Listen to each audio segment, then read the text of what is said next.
Live. There it is. Woo! Ladies and gentlemen, what is going on? Welcome to another Tuesday night cooldown. I'm glad you guys are here. Glad you guys, any of you guys that were on the Tuesday night main event stream, I appreciate you guys coming over here to hang out. If you didn't watch it, boy, was it a doozy. But yeah, now we're here. We're going to talk more, and then you're going to hear my thoughts about everything with nobody else interrupt. I'm just kidding. I mean, that is what's happening, but that's not why I do these streams. I do them because I want to be consistent about streaming. I like streaming with you guys. I like hanging out with you guys. And Tuesday night's main event is always a really good time. I just think that, you know, it's always fun to hear you guys' thoughts afterwards, because we can't get to everybody's thoughts in the chat.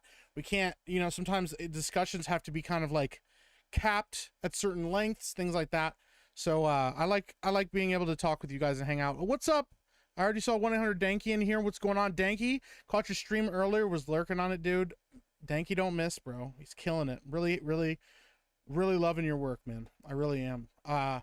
Jose Taco in the door, first one sliding in, says hail. Risk it for a biscuit says one is this supposed to be first, but it's like one-erd, it's third. I don't know. I think that's what he meant. What's up, Risky for a Biscuit? Rough Knight says, hello. What's going on, Rough Knight? Welcome in, buddy. Random Acts of Animation says, howdy, y'all. Can Man, Mod Extraordinaire says, yo, Mike. What's going on, Can Man? Welcome into the stream. Good to see you, buddy. We're Run of Bly says, 199. Welcome in, We're Run of Bly. Grego says, we in here. We in here now. I need a cooldown after that show. Damn. Yeah, I feel you, bro. I absolutely feel you. I need a pharmacist. Yeah, I'm glad to see you in here, man. Welcome in. Emily Kruger says, happy Tuesday. Happy Tuesday, Emily. Good to see you. Chrysanth over on Kick. The Dancing Bee. Yes. Trucker Rob says, yo, what's going on? Trucker Rob. Welcome in, buddy. Trucker Rob over on Kick says, howdy. Howdy, Trucker Rob. JB says Batman for the win. Well, it's okay to be wrong. Miss Rough Knight says, hello, everyone. Happy Tuesday. Welcome to the cooldown. Yes. Welcome in. Only if it would cool down outside, right? It's warm. Arkasul says, what's up? What's going on, Arkasul? Good to see you, buddy. Camman says Blade is better than Batman. That's absolutely true. JJ52 says Epic Meek. What's going on, buddy? Welcome in. Donald McNamara says, hail to all. Hail Meek. I need me some chicken, so give me that bucket. We're going to get to the bucket. Blade and Batman love. Look at that, Rough Knight. Building bridges. Bridging the gap. Batman wipes his ass with Blade. Never. Fucking never. What's up, Dizzy Willow? Welcome in. Cellular Dream says Blade beats Batman's ass. That's very true. I'd watch the hell out of a Blade Batman team up. Yeah, that would be pretty rad. Batman would just buy or make a gadget to defeat Blade. That's really, like, that's kind of a... we'll get into it in a second here. John Reaper says batarangs are multi-purpose. Steel Leg of History, how are you doing tonight? Be blessed. Well, welcome in, Steel Leg of History. Glad you're doing well. Glad to see your channel is doing well as well. Appreciate it. No prep time and no utility belt. Batman is cruising for a bruising. Kama says it was specified no prep time, so we wouldn't have any gadget prepared to beat Blade. Well, we're gonna get into this. All right. Let me make sure I say hi to everybody. Malfheil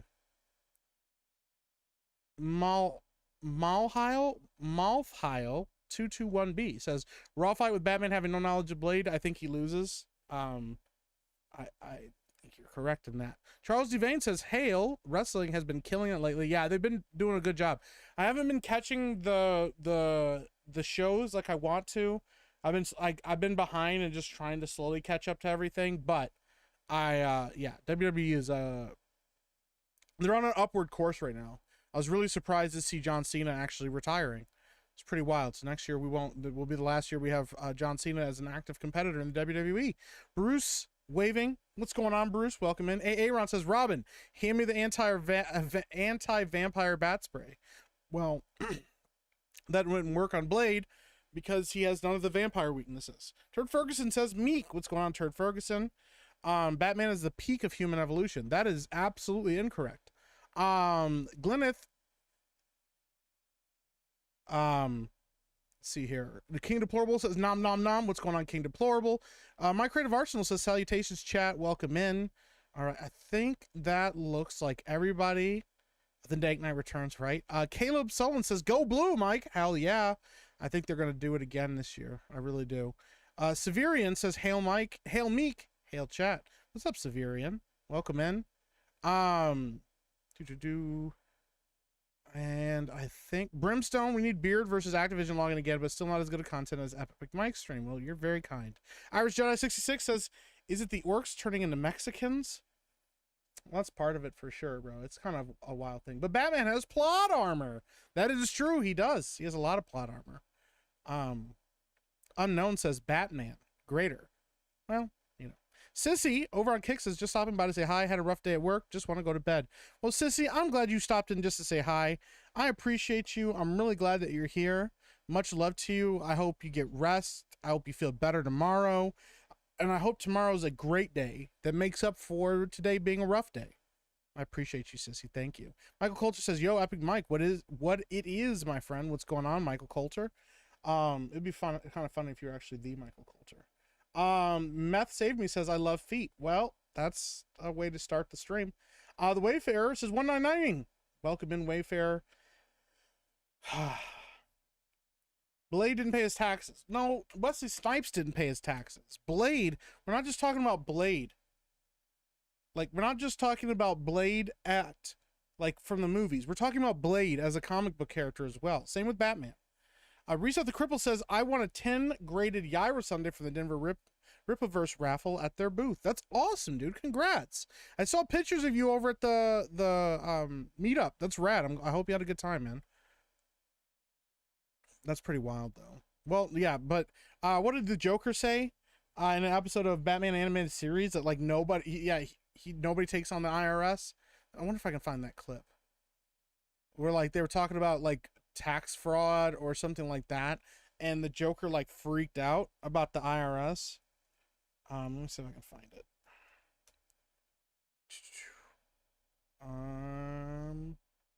There we go. I found it right here. I'll probably get claimed for this, but I don't fucking care. I'm so sick of YouTube and their bullshit policies. Bullshit policies. All right, here we go.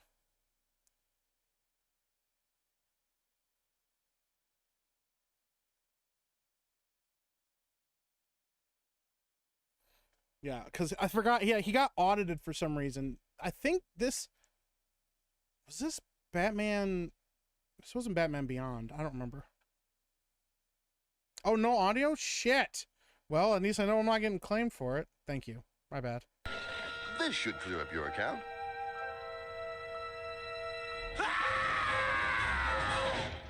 $137 million. Yes, and if I don't pay up, I'll go to jail for tax evasion. I'm crazy enough to take on Batman, but the IRS, no, thank you. I don't know why that's really funny to me. Oh, he gets a casino? Okay. I didn't remember what the context was. Because this is the dark-eyed Joker. This isn't the original art style for Batman the Animated Series, so it had been a while since I had seen this. It's also kind of funny, though, because, like, that's the most, like, American propaganda shit ever. They're like, listen, remember, Joker won't even take on the IRS. Like, even Joker pays his taxes. Make sure you pay your taxes, kids, because even the villains pay their taxes. They don't want to go to jail for tax fraud. And then, like, you watch Joker murder, like, 15 people, and Batman will just, like, punch him and tell him to knock it off. It's wild shit, bro. That's the internet in a nutshell. That's the American government, I should say, in a nutshell. Yeah, it's kind of wild. The IRS is the villain, right? Batman New Adventures. That's right. Yeah, I didn't really like the redesign of Joker in that one. I much preferred his original design. That's how they took down Al Capone. It's true. That is how they got Al Capone. Yeah. It's funny because I've been reading a bunch of stuff about oh, what was it? Let me see here. This is something I learned about recently. That it was actually Al Capone that led to us getting more accurate expiration dates on like bottles and like foodstuffs. Apparently, I don't know exactly what I'm gonna find the story here and pull it up because I think this is kind of fascinating. I'm not saying it makes him a good person because it doesn't, but let me see here. Here, let's read this.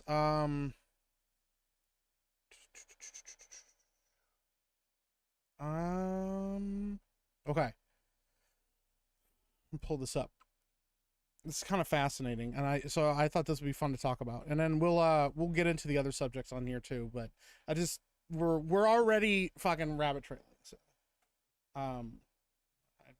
emails. Many sell-by dates on milk do not reflect food safety, causing 90% of Americans to throw out perfectly good food. Taking the opposite view, the National Health Service in England believes the public is endangering their health by ignoring use-by dates on milk. In the 1920s and early 1930s, Al Capone ran the Chicago outfit known as the Chicago Mafia when gangs battled for control of illegal alcohol distribution during Prohibition. According to Capone's grandniece, Deirdre Marie Capone, her uncle Al Capone made over $100 million per year from bootlegging. So I thought this was kind of interesting, but what I really wanted to get into, where is it here? Yeah, so apparently at one point he thought about getting into selling milk to like legitimize his money gains. And the reports say that he got into it's not 100% corroborated, but apparently Al got into the milk business after one of his relatives got sick from drinking bad milk that had expired. Either way, the lack of regulations on milk production provided Capone with an opportunity to corner the market. He'd already developed a reputation for being something of a latter-day Robin Hood in Chicago. During the Depression, Capone opened the first soup kitchen, offering 3 meals daily to financially struggling individuals and their families. The soup kitchen was so popular that he opened more. But Capone went beyond spending money to help people. He actually went to the soup kitchens and served meals himself. So it seemed in character for him to lobby the Chicago City Council for a law to stamp expiration or sell-by dates on milk bottles to protect the city's children from harm. So, like, it's just kind of one of those funny things, like, you're like, hey, I'm, Al Capone, and he's, like, a notorious gangster and went to jail for, like, tax evasion and all this stuff, and Elliot Ness taking out on the bad guy, but then he's like, yeah, but they're drinking, like, expired food, and that's getting people sick, and it's hurting people, so we're gonna knock that off. We're gonna put a stop to that.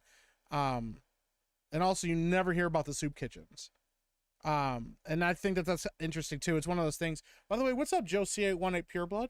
Welcome in, buddy. Hope your son is doing better. Yeah, it's one of those things though. I think it's funny because like, as we learn and as we get older, you learn more about history, you learn more about what happens in history, and you learn more about historical figures, and you learn that, like, in some cases, some people are worse than they were talked about being, and then you learn in some cases people were much better than they were talked about being, and it's like, okay, yeah, did he do, like, really horrible things? Yeah, he was a fucking criminal. He killed people, shit like that. But also, like, him opening up soup kitchens and helping people that were, like, struggling and getting food expiration dates on stuff so that, people were eating healthier and not eating bad food is also really kind of fascinating, like, yeah, what do you do with that kind of stuff? What's up, Roblox head Leslie Headland? Welcome in. The Froverse for $2 says, you check out the TR3B patent yet? The math real? I did check it out a little bit. I have not read it all. I need to go through and read things. It's like, you do bad things, that is what you are remembered for. Yes, that is true. But also there's a lot of things about history that are pushed to push certain narratives. So, like, Al Capone's a villain because they want you to not do bad things and they want you to not, like, idolize him, but then they ignore the good things he did. And I feel like by talking about and expressing the full range of what history actually looked like makes things a lot better. It's funny because part of what's happened in society today is we have so much access to, so much knowledge. We have access to so much, information that you can really learn and get a better scope of certain historical facts and historical characters. But the other part of that is, if you don't have balance, if you're not a balanced individual, or if you live in a place where you think where you frame everything in a victim narrative, you get situations where you go, hey, the founding fathers of America are terrible because they engaged in slavery. Were they right for engaging in slavery? No. But is it more subtle than that? Yes. Would we have the America that we do without these guys? No. So going, you know what? I don't want to talk about these guys. These guys need to be villainized for all of history, and they need to be talked about in a bad light. We shouldn't be idolizing these people. It's like you can appreciate somebody for the good that they've done and also condemn them for the bad that they've done. What happened with that thumbnail? I ran out of thumbnails. I need to get more. And I had an old blurry photo of me from a while ago that I was like, you know what? That's the thumbnail today. So good people do bad things. Bad people do good things. Very true. That is true of most human beings. It makes the human beings that do a lot of good stick out more to me than, you know, but what's happened is it's condemn anyone that's ever done any wrong, but everybody's done wrong, so there really are no heroes. And then what you do is you spend all your time combing through history, trying to find where somebody did something wrong, or said something wrong, or did something terrible, or said something terrible. It's like a perfect example is like Mr. Rogers. Mr. Rogers, universal acclaim for being a great dude. Was he perfect? No, because nobody's fucking perfect. But you still have people to this day that are combing through his history, reading books, talking to people, trying to find something that he did that was problematic. So they can be like, see, Mr. Rogers was a problem too. And then you have people be like, Mr. Rogers was a Christian, so fuck that guy because he obviously hated LGBTQ people. And it's like, yeah, but without, like, not saying that that's true, but like all of the things that he did do for people, like, you know, having an episode of his show where he gets in a pool with like a black, you know, mailman, and how that like completely broke like, you know, a bunch of taboos in like on television and with what was going on historically during that time, you know, things like that. It's like there's a lot of that kind of stuff that people need to understand, that you cannot just dismiss all of history because there are problematic things in history. You can't just make heroes out of everybody that was on the wrong side of history either. It's like, okay, cool. This person won this battle and I don't like them because they were a jerk and they were mean and they were aggressive and they did terrible things, but here's all the good things they also did, but fuck that guy, I don't want anything to do with them. And then and this is also a problem with victim narrative and victim mentality, is then the underdog will always be the one that you champion, and the underdogs are not always good people. Sometimes the underdogs are bad people too. Like sometimes the people that lose deserve to lose because they were bad, you know? So it's a balancing act with history, and you can't just look at it through a lens of good and bad or black and white. The world doesn't work in black and whites like that. There's, you know, and if you're a Christian, you understand the concept of forgiveness is so important, because the focus needs to be on, hey, there's only one beacon of like perfection that I'm supposed to strive towards, and that everyone else around me, I can lift me up with the things that they have done well, and I can forgive them for the things they've done wrong, so that we can kind of keep building each other up. It's a whole balancing act, man. It's how history works. It's how the world works, man. It's how we're supposed to frame how we see the world, man. So, yeah. I know I've been just going off about stuff. I'm going to catch up with the chat here. Ahoy Meek. Jeremy is gay as Chris Tyson after returning to Tuesday Night's Main Event. That's wild, Z Highness, but you're not wrong. I love the after party from Tuesday Night's Main Event. Yeah, I thought this was a fun idea. I thought, you know, now that we're starting earlier too, we're not going till 2 a.m. I think it's a lot more viable to do this. It was rough when it's like, man, Tuesday Night's Cooldown, and we didn't even get done till 11:30, you know? So for some of you guys that haven't gone to bed yet and stuff, you can be like, oh, cool, yeah, I'll hang out for a while. So that's right, the syphilis too, yeah. Looks up snorky slang for an elegant, sharp dresser, huh? That's wild. Ketchup started as a way to help overcome the taste of bad meat. I did not know that about ketchup. That's interesting. Martin Luther King was a communist. Yeah. It's like you do bad things and that is what you'll remember for. Yeah, that's true. Somebody brought up, yeah, what happened to Achilles. Yeah, it's true. Epic Mike, I have a question for you, man. What do you think about the Alyssa Mercante Vera Dark debacle? Is there something more going on with that than what I know about? I mean, I know that she's been messaging her. I have a little bit of a hot take. I know not everybody will agree with this, but here's the thing. I legitimately do think that Alyssa Mercante, like, I know she's being kind of the victim and there's all this shit, but like, I do honestly think that some of her aggression and some of her being like all pissy and mean and nasty with everybody is because she's kind of bummed out about like not being like invited to the cookout, so to speak. You don't just keep attacking someone and like you know, like, because Vera and her like DM'd with each other a little bit. You don't just keep blocking someone, DMing them to talk to them for a little bit, and then blocking them again, then unblocking them. You know, she's done that with Hypnotic as well. She'll unblock Hypnotic, go to his channel. One time she was in his chat or some shit, and then talk to him, and then run away and block him again, and all this stuff. It's like, I think that she's bothered. I think, honestly, like, this is like a real thing, and I know, like, you know, some of these guys, like Craig and stuff, and said, fuck that, we're not dealing with her anymore. I'm like, Alyssa, if you're that bothered, just come on somebody's show. Like, stop acting like a fucking crazy person and just come on somebody's show. Go on Vera Dark's channel and talk to her. Like, have a conversation. Like, stop sending these crazy ass DMs and acting like a crazy person. If you want to fucking talk to people, then fucking talk. But, you know, as of right now, she makes Vera look like, you know, like, I think Vera's handled herself very well. I think she's trying. I think that she's given more than enough grace to Alyssa, but I think Alyssa's constantly making an ass of herself and embarrassing herself, and it does make Vera look, it makes Vera look very good, you know? All this shit with Kotaku in Australia getting shut down, and then her going off about it. I want to see if I can find her statement that she released about it, because she was pretty pissed about it. She was pretty fucking upset about that and stuff like that. But it's like, you know what? People have been saying this for a while, so that's happening. Kind of, doesn't that kind of like confirm what we were saying? And instead of that, she kind of like tripled down on it and started screaming at people even more. You know, I don't know, man.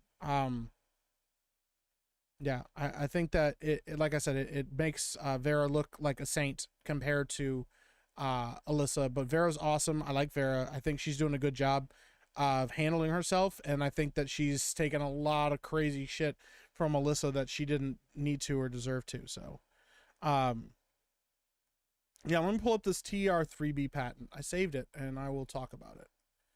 Let me pull up my bookmarks. There we go. So I saved it last night. Is this it? Yeah, this is it right here. All right. All right, let's talk about this real quick. Let me make sure I'm caught up on the chat here. Please explain how Blade beats Batman. Oh, we're gonna fucking get there, man. Express your point of view and show your tits. You know, do some damage control. No, don't show your tits, Alyssa. Don't do that. It's what I would do. It's what I would do too. But yeah, Vera's a beast. Yeah, she is. What was the direct quote from Wikipedia? Hold on, I gotta go back up. You could make a counter disc to him. Amanda's diss track. The Afro's perfect for it, right? Just start dancing and shit and like shaking my Afro around. DW, I've seen it. I have not read it yet. I have not got a chance to sit down and look at it and read it. I want to be able to do, I've seen it. I know it's there. I confirmed that it was there, but I need to sit down and actually give a chance to read it when I have time. So I just want you to know I have seen it though. He registered for the draft in Greens, or is this for Al Capone? Mike's hot take is tits or get the fuck out. No, that's not my. You seen her in the chat tonight? Alyssa Mercante? Really? Oh shit. He registered for the draft in Greensburg, Pennsylvania in 1948 at the age of 20, where he's classified 1A. However, his status was changed unqualified for military service following an armed service physical. You talking about, is that Al Capone? Interesting. All right, I'm trying to catch up with the chat, bro. I'm so behind. Maximilian Robespierre was an underdog for the French people who helped overthrow King Louis, but when he got power, he did a complete 180. Yeah, yep. Power corrupts, man. The Apostle Paul was a murderer. It just goes to show that God can save anyone. That's very true. Amen, Pastor Mike. We need a Jeremy Olstein Pastor Mike collab now. That's wild, bro. That's wild shit. I'm not a pastor at all. Christians don't hate gay people. They hate the sin, and LGBT lives revolve around being sinful. Yeah, I think it's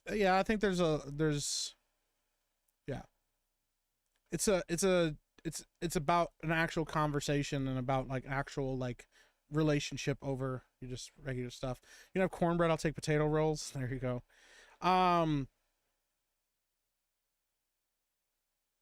Oh, Mr. Rogers, that's right. Yeah, I forgot that he was supposed to be in the army.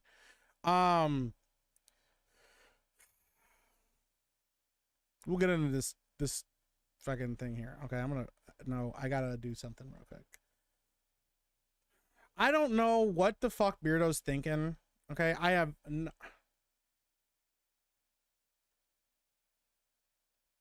Is Batman a good superhero? Yes. Okay. Neither is Joel Osteen. Yeah, Joel Osteen's not a pastor, or yeah, he's kind of a fucking mess. I remember the Brother You animation yesterday. I do, Z Highness. That was hilarious. I'm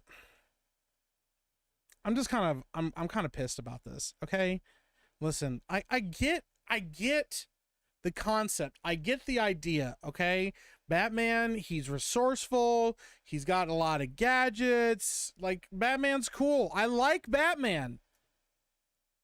Like, I like Batman a lot. I don't have anything against Batman. I know some people think I'm a Batman hater. I'm just trying to be realistic about the fact that, you know what? Comic book counterparts are not movie counterparts. Here's the thing. Batman from the movies is nothing compared to Batman from the comic books. They're not even fucking close. The closest Batman iteration that we have ever gotten in any medium other than comic books that matches the comic book level that Batman lives to is Justice League, the Justice League cartoon, Justice League Unlimited, and then the fucking Arkham Batman. Those are the only two that have gotten close. Okay, Batman is on a whole nother fucking level. But here's the other part of this. If Batman is that powerful in the comic books, then other people in the comic books that have superpowers are of that scale as well. People don't understand Superman, like Superman, Christopher Reeve's Superman flying around the earth backwards and turning time back. That's some like trivial shit for Superman to do. Motherfucker can fly across the universe in like 13 minutes. Okay? Like, Superman is so ridiculously fucking powerful, it's stupid. And so, by that measurement, when people see things like Miller's The Dark Knight Returns, and they show Batman and Superman fighting, and they show Batman in a cyber or like a super suit, and he punches Superman, and they're fucking him up, and then they're fighting, and he almost beats Superman and almost kills Superman.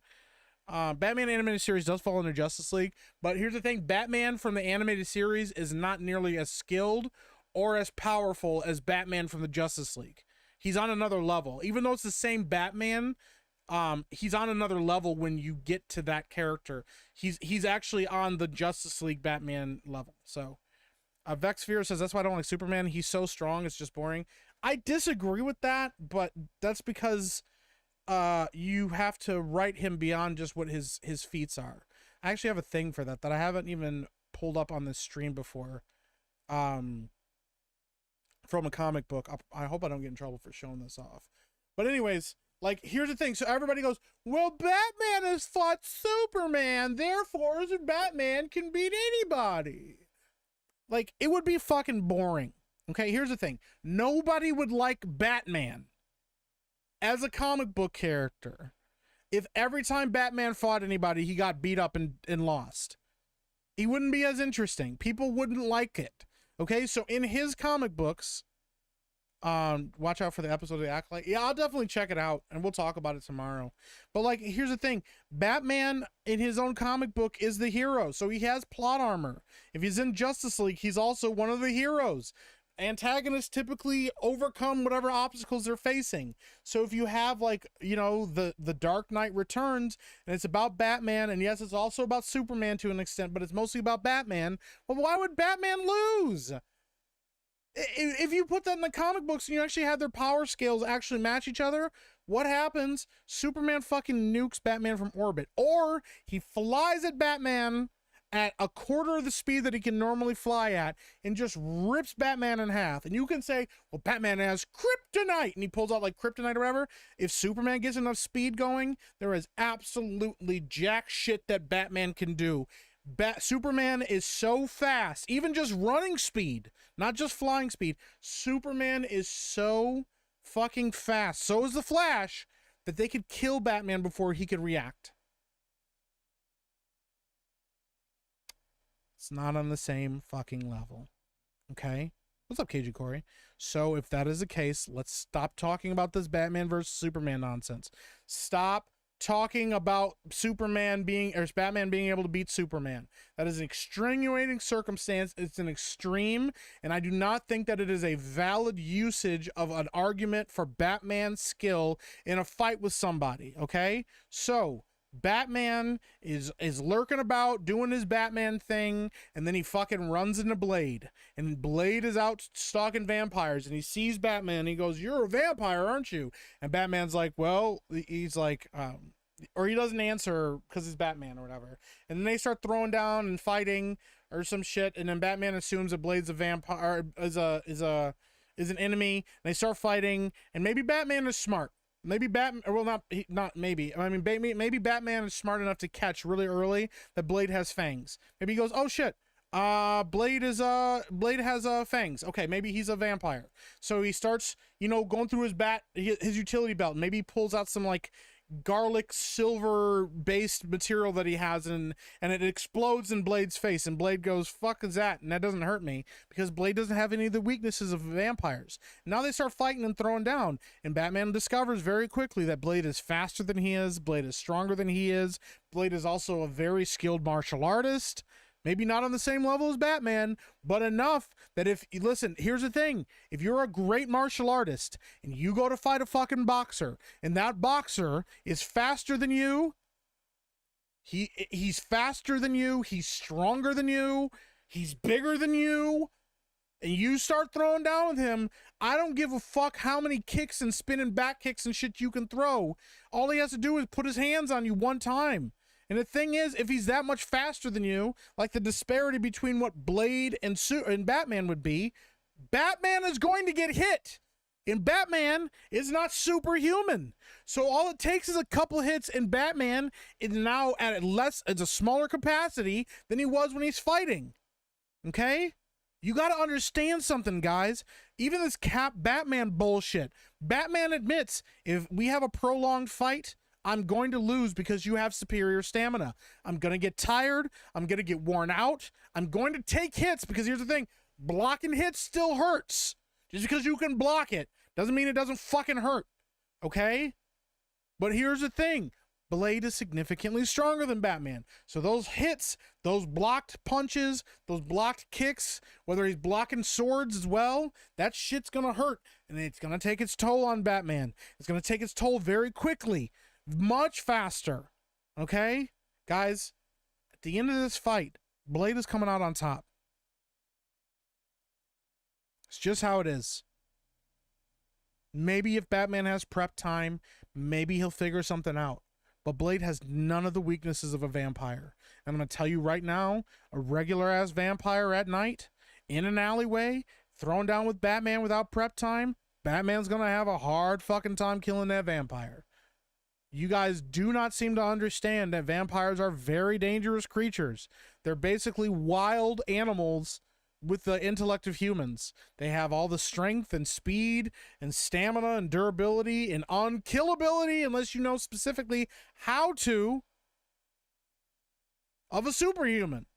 It just happens that they have some very specific weaknesses, that if you know those weaknesses, you can utilize them against them. But to act like I see a vampire in the street, and like whether let's say you're like John Jones from in the MMA, and you're fucking one of the best fighters in the world, and you're out there in the street, and you run into a vampire, and you happen to have fucking wooden stakes on you.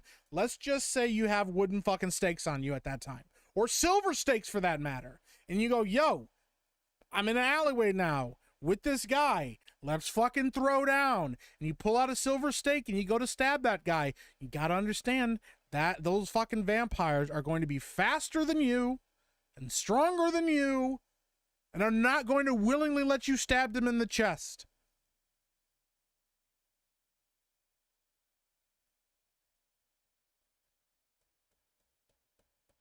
Could Prime Mike Tyson beat a vampire? No.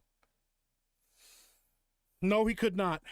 A good example of that, like, let me see here. Let me see how much stronger Blade is than a human. What is Blade's strength level?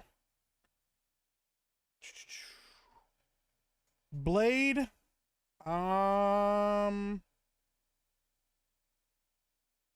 see here.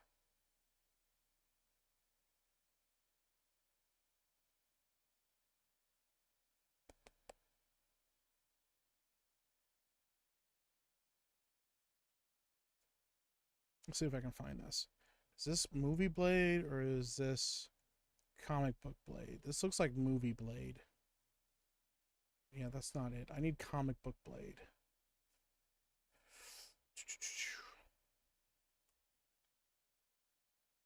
According to this, Blade can lift 1,000 pounds, which that doesn't even make him stronger than Captain America. But he can rip a human apart. Okay, so here's the thing. Blade is strong enough to pierce the Hulk's skin with a sword and slice through Ghost Rider's enchanted motorcycle with his raw strength. So he is stronger than a regular human. He's agile enough to dodge bullets fired at point blank range. He can move at the speed of a blink of an eye. He's fast enough to keep pace with Spitfire, a speedster. And let me see here. He also has a healing factor, which is always something you have to consider. So it looks like one of his weaknesses could potentially be psychic attacks. And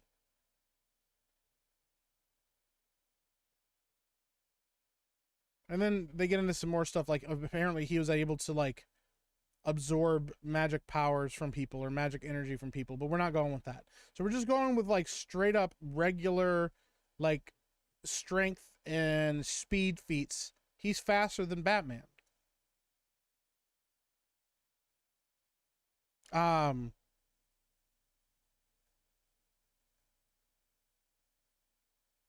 Batman fought a literal vampire Man-Bat. Yeah, but was hold on. So I don't think Man-Bat's a supernatural vampire, though. Let me see here.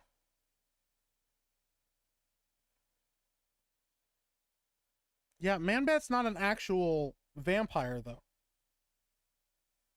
He's like a hybrid of a bat and a human. Yeah, because that's like Morbius is not a real vampire. He's a living vampire. He has some of the negatives of vampire, but he's not an actual vampire. He's something different than that. Yeah, Langstrom is far more of a bat than he is a vampire. But Batman has fought vampires before. I'm not saying he hasn't, but vampires are super fast in humans, strength, night vision, etc. So like, yeah. Hold on, let me see here. War of Attrition, Batman is indeed screwed, yeah. But you're taking Batman versus Shredder? Well, they did Batman versus Shredder, and Batman got the shit kicked out of him. Because Shredder's the unmitigated master of his level of fighting. Yeah,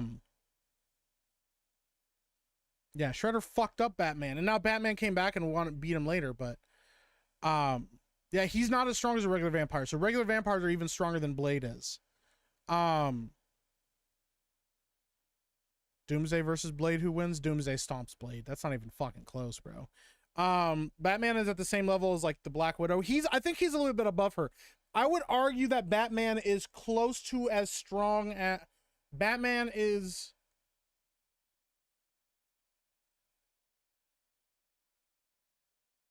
Because Batman is a regular human. He's not meta-human. He's not a meta-human. Blade is 3 or 4 out of 7 strength. Spider-Man is a 4. I think Spider-Man's stronger than Blade, though.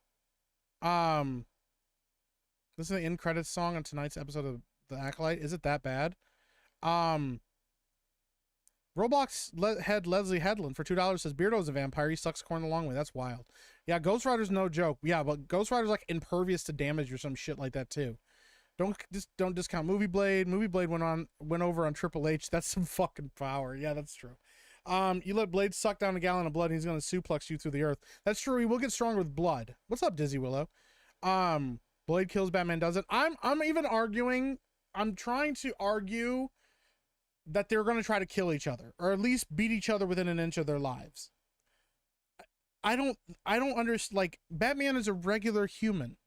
Now, I do get that one of a vampire bat. He was making a joke about vampire bats. Gotcha. Sorry. I'm all like, we're in like serious nerd mode here. Okay. I'm not understanding sarcasm or jokes. Batman has armored suits, but he wouldn't be wearing like any specialized armored suit. He'd have his regular suit on. Okay. He doesn't, if we have prep time in the argument, Sandy H, thank you for the subscription. If we have prep time, oops, why did I mess that up? Whoops. In the regular argument, if we use prep time, then absolutely yes. Batman has an edge. Okay, at prep time. It is a useful skill of his to have things to prepare that he can utilize because he has the money, the smarts, and the resources to be able to craft things that will help him in a fight against certain people. But that's the thing. Using prep time means that there's a totally different scenario there, because it also means they can prepare against Batman. They can absolutely prepare against Batman too. And remember, Batman is just a regular guy. Batman is a top tier Olympic athlete, but Blade is faster.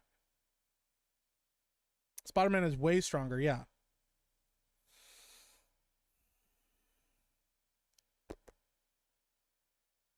Blade was a 3 strength, same as Cap. Yeah, that would make sense. Spidey's a 4. Yeah, that would make a little bit more sense. But I do think Spider-Man is higher than 4. Spider-Man is very strong.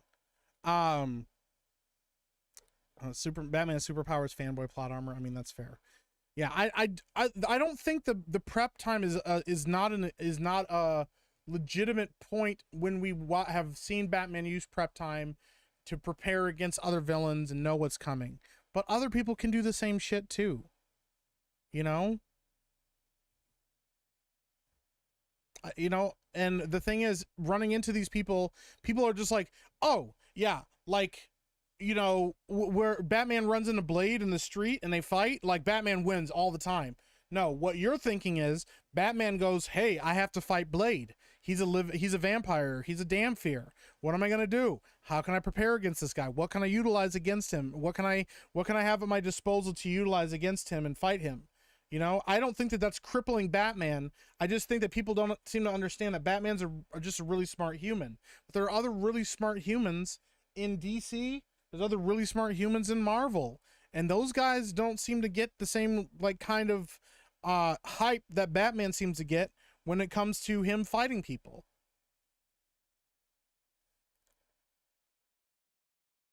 Regular guy might be a stretch. Even without powers, he's probably the least relatable superhero of all time, which is kind of funny. Are you talking about Batman? Dr. Doom is a true master of prep time. Well, Dr. Doom's like on another fucking level too. No prep time for Batman, no eyesight for Blade. I still think Blade would win. I think you could smell him because Blade has like hyper or acute senses. So we need scenarios and full weapon loadouts like EFAB did not too long ago. Well, like Batman has, what does he has? He has bolas, caltrops. He has batarangs. I know he has sonic devices. I know he has smoke bombs. He has an armored, a semi-armored suit. He has his cape. He has his the his gauntlets and the blades on his gauntlet. I know he has like night vision built into his cowl. Blade has he also has like an equivalent of like batarangs. He has his sword. He has stakes for fighting vampires, like silver stakes. He also has a gun, which does add something, but he also wears semi-armored suit. I think he wears like at least stab proof, if not bulletproof vest. You know. Batman has files on how to beat every superhero he works with. Once again, that's prep time. If he knows they're going wrong, if he knows they're going bad, don't forget the shark repellent. But that's in his helicopter. He has to get it out of his helicopter, bro. It's important. You got to remember. What are we talking about? Spawn, no difficulty? Batman versus Spawn? Yeah, Spawn would whoop. Bro, Spawn's on another level. Spawn would fucking murk Spawn would murk Blade like no cap. Like Spawn's very fucking powerful. He's the king of fucking hell, bro. Like, yeah, Spawn's on a fucking another level too. Yeah. Teleportation, shape-shifting, necroplasmic energy, energy and matter manipulation, telepathy. That's not counting all his superhuman strength. Yeah, no, Blade fucking Spawn would fucking murk Batman. It's not even bro. Come on now. That's even worse. That's even worse. Listen, I like Batman too. You guys think that I hate Batman or something? I don't. It's just I guarantee Batman has a vampire contingency plan just in case, no matter how improbable. He's not a normal dude. He has psychotic, paranoid, super genius. Yes, but Blade is not a normal vampire. He doesn't have any of the weaknesses of a vampire. So he's just essentially fighting a vampire with none of the weaknesses. He's getting beat. He's getting beat, bro. Spawn versus Ghost Rider would be a better match. That it would be a great matchup. Because if I remember correctly, the Spirit of Vengeance is an angel? Is it an angel? I think it's an angel. Hold on. Maybe it's a demon. I don't remember. Hold on.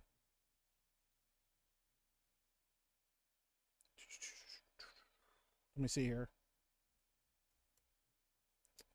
Yeah, I think they're angels. They're vestige, both for their hosts. Vestiges of God's power bonded to human hosts, calling them Ghost Riders. Others have claimed them to be demons in the service of Mephisto. I got you. So it's back and forth. But like, yeah, Ghost Rider's on another fucking level too, as far as his abilities and stuff. I know we're getting way off in the weeds on that one, but yeah, at the end of the day, like, I just don't see a scenario where Batman is getting into a straight out fist fight, or not even a fist fight, straight out fight with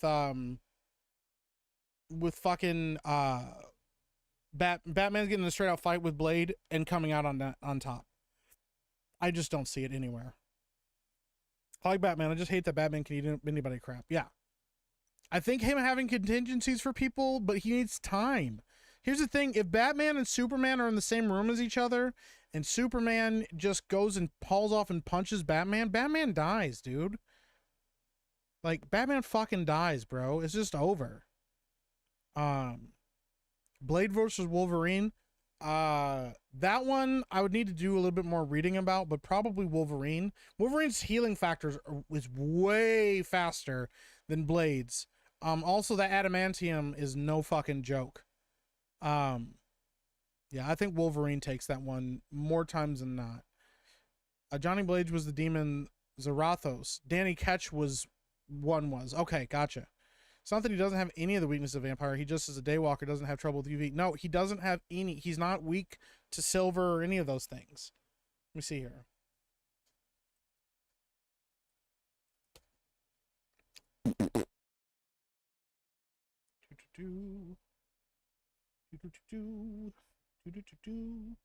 I didn't think this conversation was going to go along this well.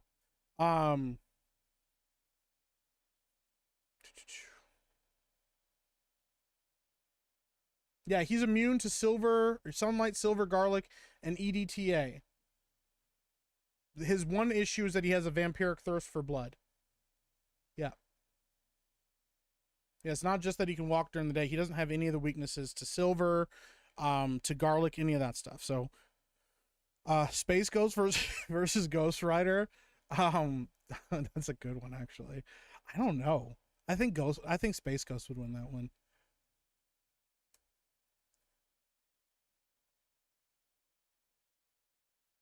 What are his powers, actually? Let me look up what Space Ghost's actual powers are.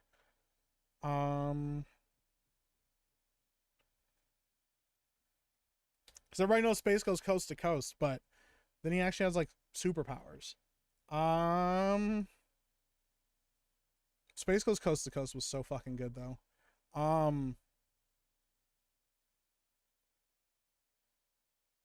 me see here. He has invisibility. He can turn completely invisible. He has flight. He can get up close to light speed. His power bands grant him a variety of beam-based attacks. According to this, he has stamina, but he doesn't have invincibility or like physical invincibility. I think Ghost Rider takes that one. If it's Space Ghost coast to coast, though, I don't think Ghost Rider wins because you have to go on that show in order to do it, and then you're in his realm. And I feel like the show is like a pocket dimension. So, somebody mentioned Daywalker. This is a comic book shop, bro. I live for this. Well, there you go. Punisher and Batman both rely on intelligence, prep time, and intel and willpower to stay alive and take down their quarry. Yeah, but here's another thing, too, and this may upset people. Punisher versus Batman. I think Batman dog walks the Punisher.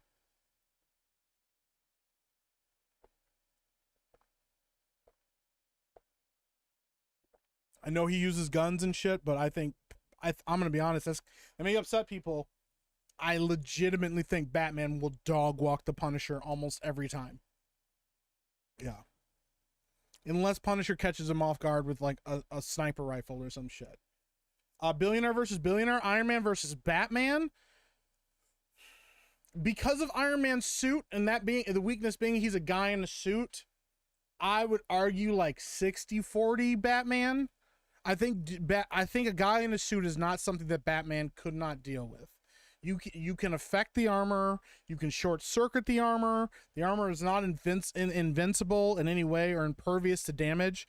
It is a hard suit to fight, but like Tony can be hurt in the suit, and there is a human error to it. There's a human error built into the suit to an extent.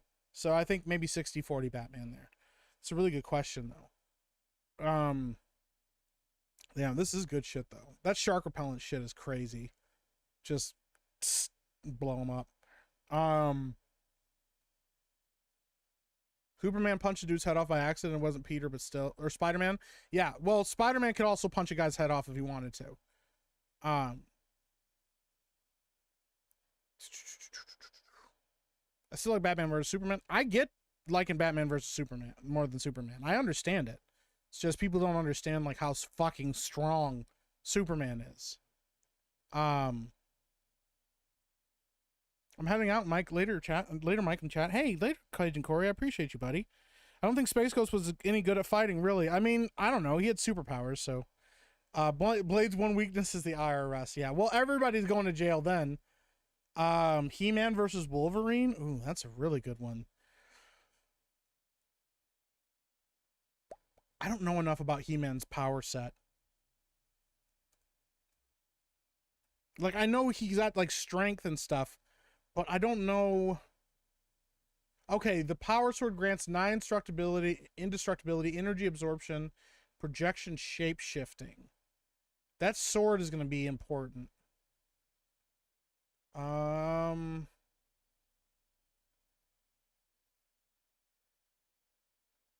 I would say that He-Man wins that fight. Looking at what I'm trying to look about that stuff. I think He-Man wins that fight. If he's got 9 vulnerability and he is almost has like almost what would be called limitless strength, I think he beats Wolverine. Wolverine's good, but I don't think he's that good. Batman has dodged guns before. That's true.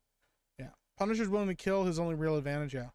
What are the Punisher superpowers? He doesn't have any. He's just a guy with fucking guns. He's a very highly trained man with guns. Punisher and Deadpool are the only characters that have killed the whole Marvel universe. Once again, though, that's comic book stuff. Now, the difference with Deadpool is Deadpool, his healing factor, and the fact that I think in the Punisher kills the Marvel universe, I think it was when he was still cursed by Thanos. So I think he was unkillable at that point.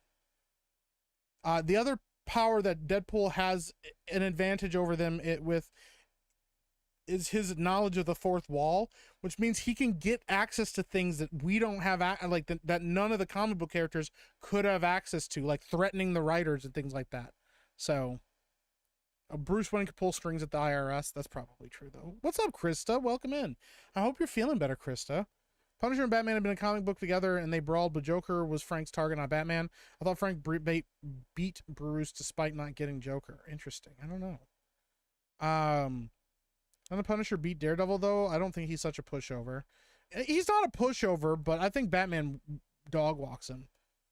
I didn't forget about the TR 3B. It's still up. We're gonna get to it. We're just getting into nerd talk now. We need a channel where you get two comic nerds and pull out some random heroes and villains, and each one defend the card they got. That's not a bad idea, actually. I have a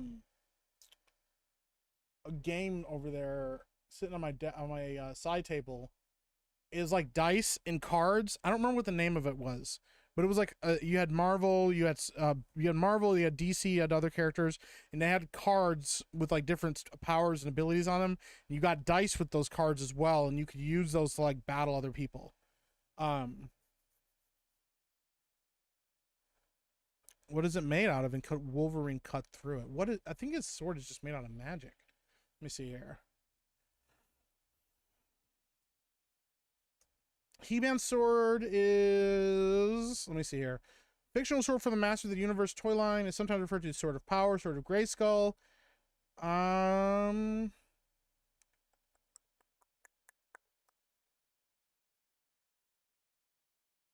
to find out what it's made of.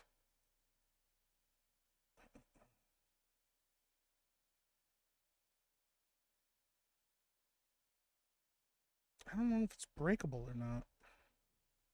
Yeah, I don't know what it's made of. Sword Power is seen as having a healing ability. I mean, yeah, I don't know. I don't know that Wolverine could cut through the Sword of Power. That doesn't seem likely. Ask Gary in the stream right now who would win in a fight with Blade or Batman. He said Batman. No. No! Gary, no!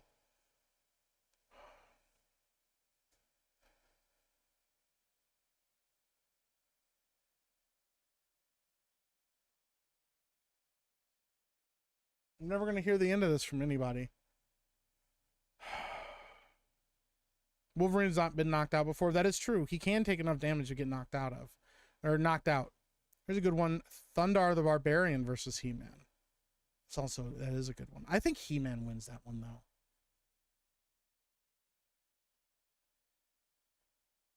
though. Doomsday could win against Hulk. That would be a tough fight. Hulk.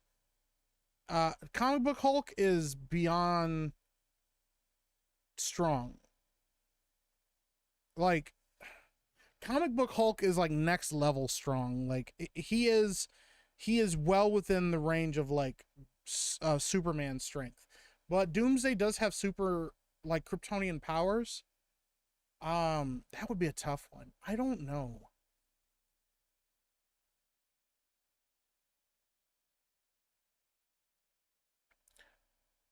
Knowing that Doomsday will resurrect and come back stronger.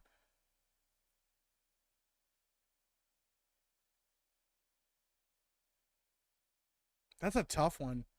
I'm probably gonna argue Doomsday by like an edge, like 55-45. Doomsday's pretty fucking powerful. But so is the Hulk. The Hulk is criminally underrated with how strong he is. World War Hulk, or Planet Breaker, World Breaker Hulk. World Breaker Hulk might win that fight. They might flip 55-45 that way. World Breaker Hulk is next level.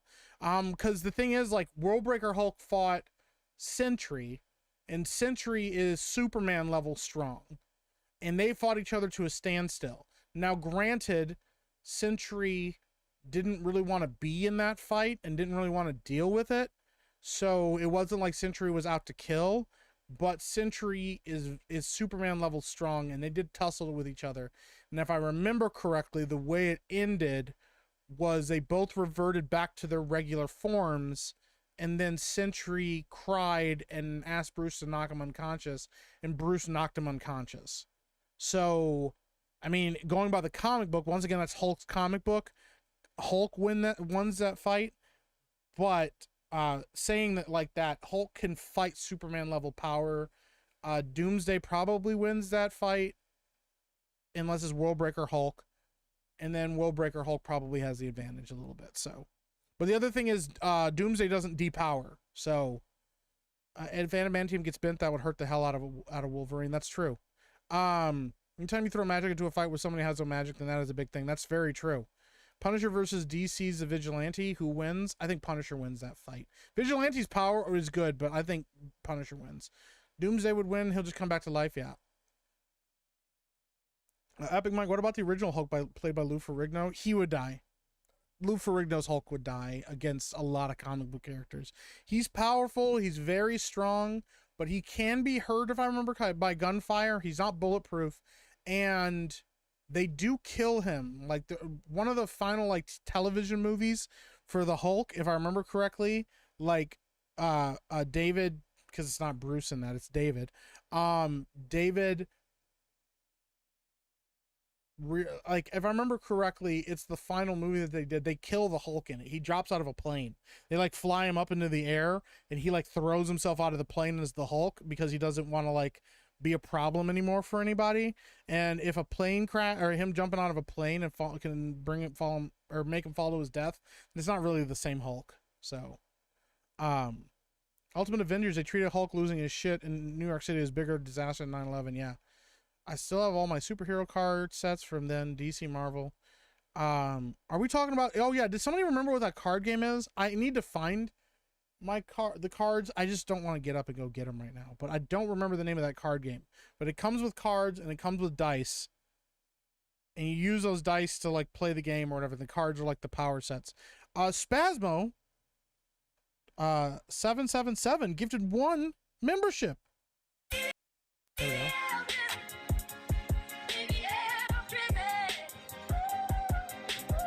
Thank you so much for the membership. I appreciate you, bro. My thing staggered out there for a second. I pressed the button and it didn't like go off, and I was like, what are we doing? The one below all Hulk is insane. Yeah, that was the one where he got like possessed, wasn't it? It wasn't Hero Clicks. I don't think it was Hero Clicks. Because Hero Clicks has like the little minis. So I'm not sure. How strong is the Juggernaut? Juggernaut's stupid powerful. Yeah, because he's has the power of a basically like a demon lord or some shit like that. The band of Sidorak or whatever. Yeah, Juggernaut's strong enough to go toe to toe with the Hulk, and his nothing can stop the Juggernaut thing is, if I remember correctly, a magical ability. He also doesn't. So the thing people don't realize about the Juggernaut, because he's never been done right. I shouldn't say never. I will say most of the time he's not done right. The Juggernaut is like immortal. Like you cannot kill him. Like one time, Spider-Man and him fought, and the only way Spider-Man beat him was he threw him into this like really wet, deep thing of concrete, and he like buried him in the concrete, and he just sits inside the fucking concrete. Like he stayed down there for a while because he had to break out of it. But once he broke out of it, like he doesn't eat. He doesn't sleep. He doesn't need to breathe. Like none of that stuff matters to him. He's completely immortal to that level. So is it Dice Throne? I don't know. Hold on.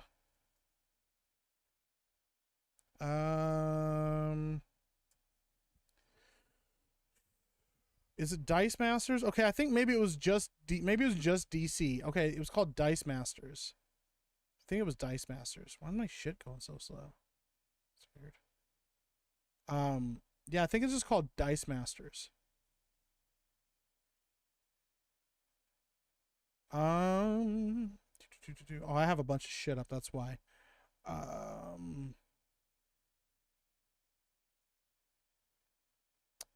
Fuck, where did I just put my tab? Yeah, it's called Dice Masters. It was for DC. Maybe it wasn't also. I thought they had a Marvel expansion as well. But yeah, I played that for a little while. Like my buddy had a bunch of them, and I thought the game was fun for a little while. And one time, me and like a bunch of friends got together and had like a massive like fucking Dice Masters tournament. And we got there at like, oh my God, I think we got to the guy's house at like 7 p.m. and started playing. And it was like 6 in the morning when we got done. Yeah. Jugs walks across the ocean floor. Yes.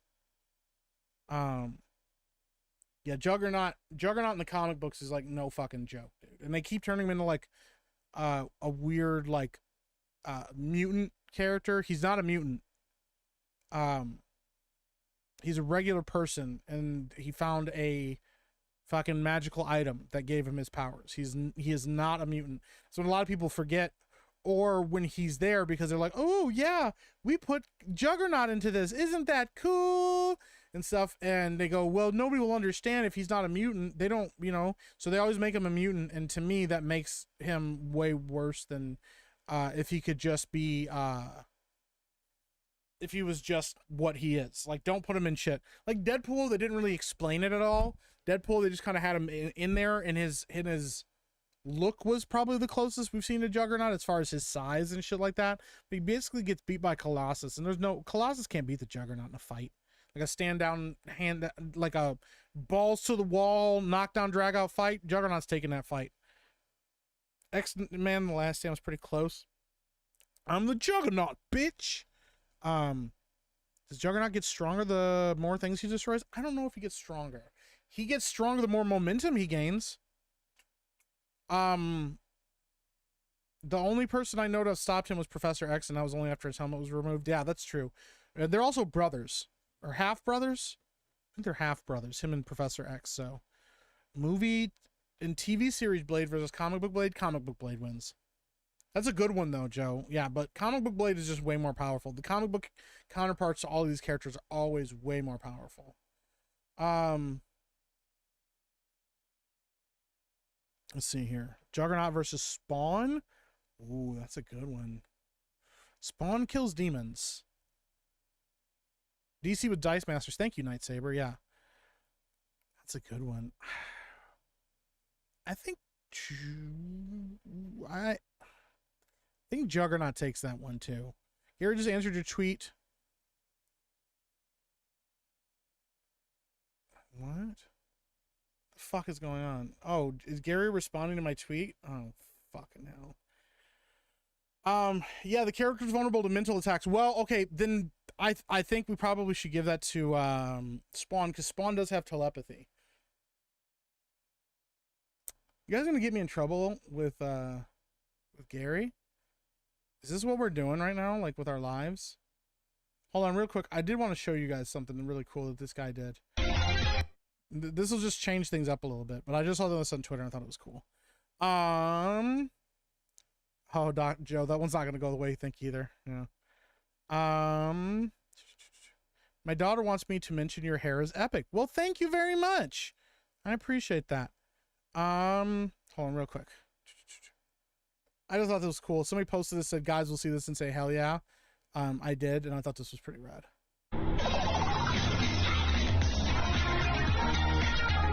I hate the music, but that look is rad. I want one of these. I would absolutely be irresponsible and do stupid things with it. That's one of the coolest fucking things.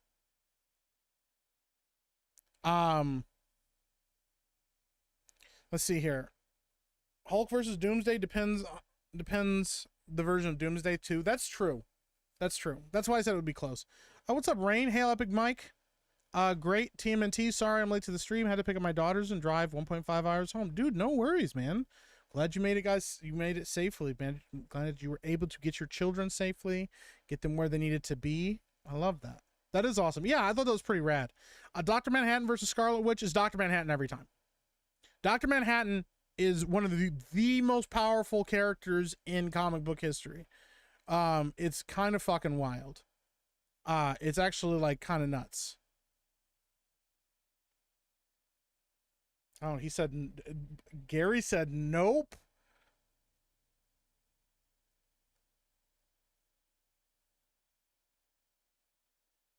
But yeah, Dr. Manhattan would fucking erase her from existence. Yeah, Dr. Manhattan's way too fucking powerful. He's like next level stupidly powerful, dude. Yeah. Let's see if he can get his helmet off. Yeah, but I think he could. I mean, other people have done it easier. You're right about Blade argument. You convinced me. I've changed my mind. Blade would win. Well, that's very kind. You don't have to. If Demon Slayer was real, oh yeah, dude, that's sick. Yeah, yeah. Yeah, I thought that was. Yeah, the music was not very good for that. But yes, that does look very much like. Yeah, that does look very much like Tanjiro using his fucking form. Oh my god. I keep wanting to say his name. I just watched it like 2 days ago. Hinokage Kamara or Hinokage Kamara. Yeah, right? He's using incantation for Elden Ring, right? You wouldn't have a Frono mode? No, I wouldn't. I'd burn my Fro off. Yeah, that's true. If I had one of these, I'd be doing the absolute dumbest things. Yeah, me too, dude. What about Shuma Gorath? Is that a fucking elder god? Hold on. Yeah, well, yeah, if we're talking about fucking elder gods, I don't know. Does he have, yeah, virtual omnipotence? Hold on. Yeah, virtual omnipotence.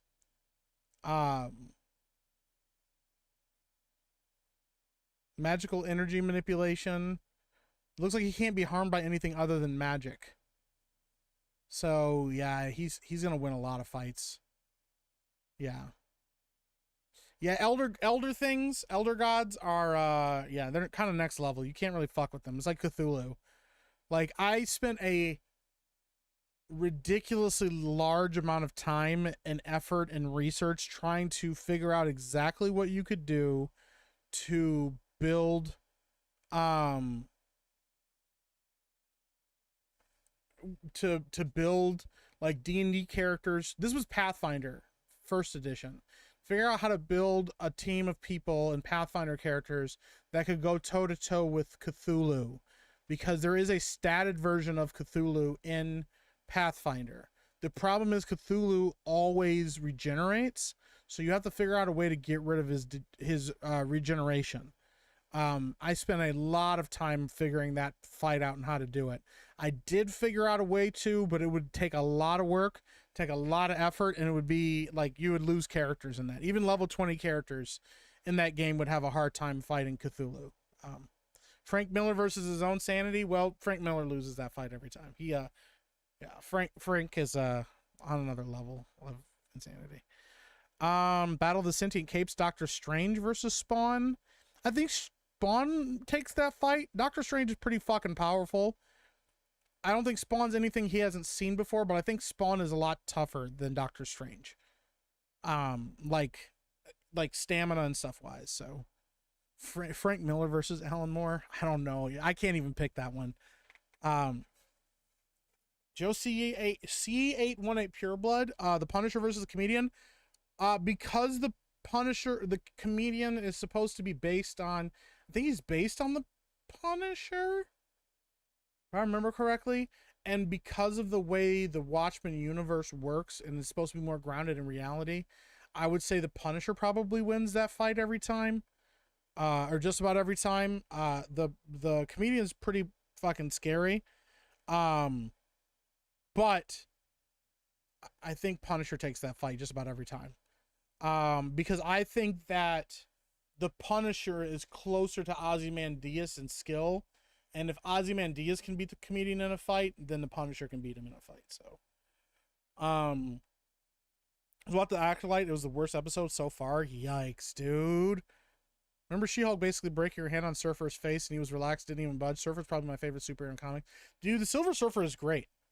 I could take Blade, says 1-800 Danky. Well, the power of the pen against a comic book character, the pen always wins. Who would win, Mauler or Dr. Manhattan? Mauler, because he's a real person. And he could just, you know. Yeah. A Boogie could take him. That's wild. That's a wild thing to say, you guys. Frank Miller every day of the week. Physically, Alan Moore might be sick. His weird snake got on him. That's in the World of Darkness, Kane, the first vampire, was statted once. The sheet was you lose. Was it really? Yeah, Kane is really fucking powerful. But yeah, even against werewolves, Kane is really fucking powerful. But also, I do think werewolves could fight Kane in a fight. Because if I remember correctly, in Vampire the Masquerade, there's no way to reach that level. But I think in Werewolf, he is killable. He's like the highest level vampire you can get. But the other thing is, the scary part is the werewolves also,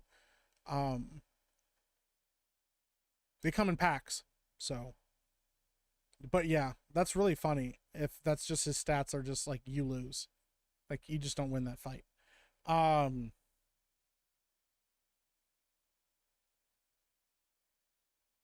guys are wild. Blade's not walking away from a 50 caliber long shot to the dome.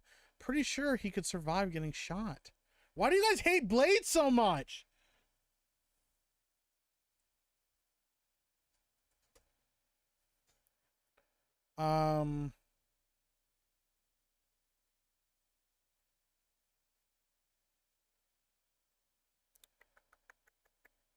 Let me see here.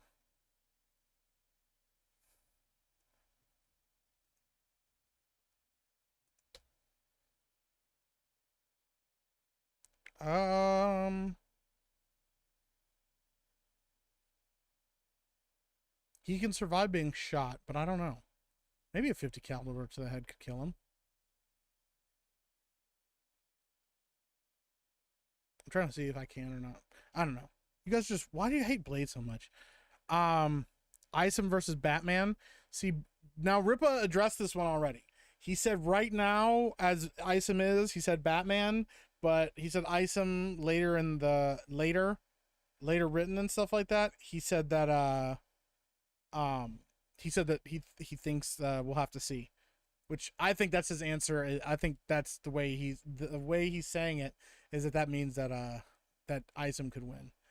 I have some theories on what ISAM's abilities are and what like the core power he has is. And obviously Ripple won't tell me what it is, but yeah. Yeah. I don't know. Yeah. None of them can handle Snowflake in safe space. That's wild, dude. So yeah, I think I'm taking Ripa's expertise on this one. And I'm gonna say that Batman for now. Street Sharks versus Ninja Turtles. I think Street Sharks are really powerful too. God, you guys are killing me with these. The comedian is based on Peacemaker, is he? Then I think Punisher wins that one. Maybe the Ninja Turtles. You want to debate Gary? That'd be a great one. Could set a time and monetize it. Ding ding. I mean, I could try. I could see if Gary wants to jump on a stream and debate. I'm not like a comic book expert by any means. I know comic book characters, and I can read about them and I can study them and stuff. But like, I'm not a comic book expert. I've read some comic books. I have not read like nearly as many as Gary. Gary owned a comic book shop. He probably knows these characters inside and out. But I'm arguing from my standpoint and where I think everybody stands. And I think Batman and Superman just going toe-to-toe at it, just right where it is, running into each other in the streets. Blade wins that fight. But I do think it's different. It's a different conversation if you give Batman prep time. But I think prep time is also one of those things that you can argue with enough prep time, he could probably beat just about anybody. If Gary wants to debate, I'll debate Gary. So, Jeremy versus Ryan. Who wins? Ryan. Ryan was in the military. Ryan is yeah, and I think Ryan has some like training. So, dude, everybody's saying that the new Acolyte is really bad. I have not watched it, so I don't know. Like, part of me is tempted to just like watch it on stream right now and react to it.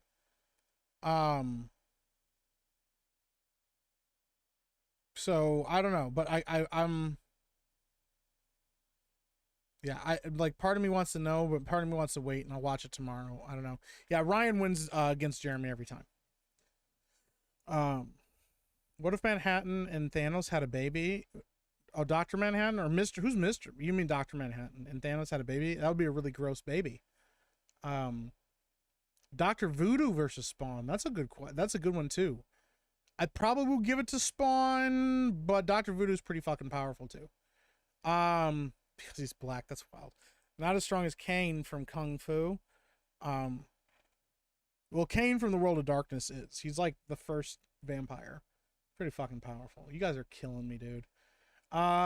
Street Sharks versus Ninja Turtles versus Battletoads versus Biker Mice from Mars. Oh my god, you guys. I don't know. Fucking Ninja Turtles because I like them more. Yeah.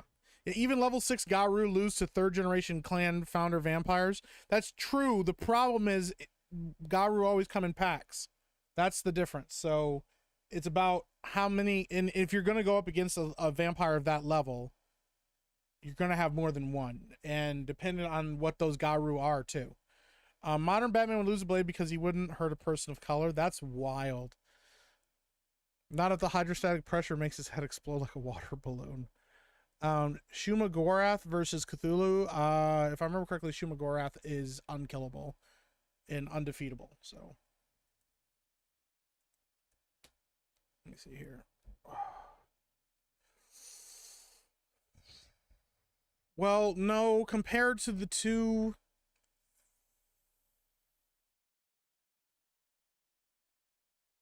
Nah, I think Cthulhu wins that one. Yeah.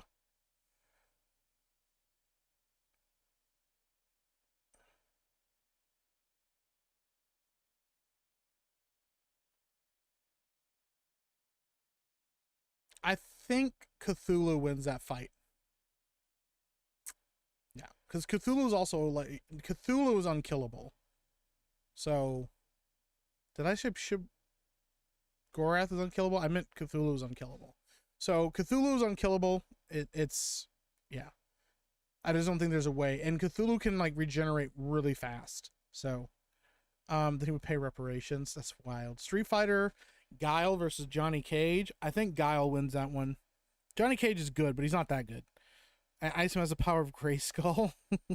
I love Blade, he's great. It's just that everyone has their weaknesses that can be exploited. I mean, that's fair. It's just Batman's a regular guy. He's just a fucking dude. What's your theory on power set for ISAM? The chat wants to know. I don't know if I should say it. I'll say it. Yeah. You know what? Ripa didn't confirm it one way or another. He told me he couldn't tell me. So let me see what let me pull up what the exact name of the power is.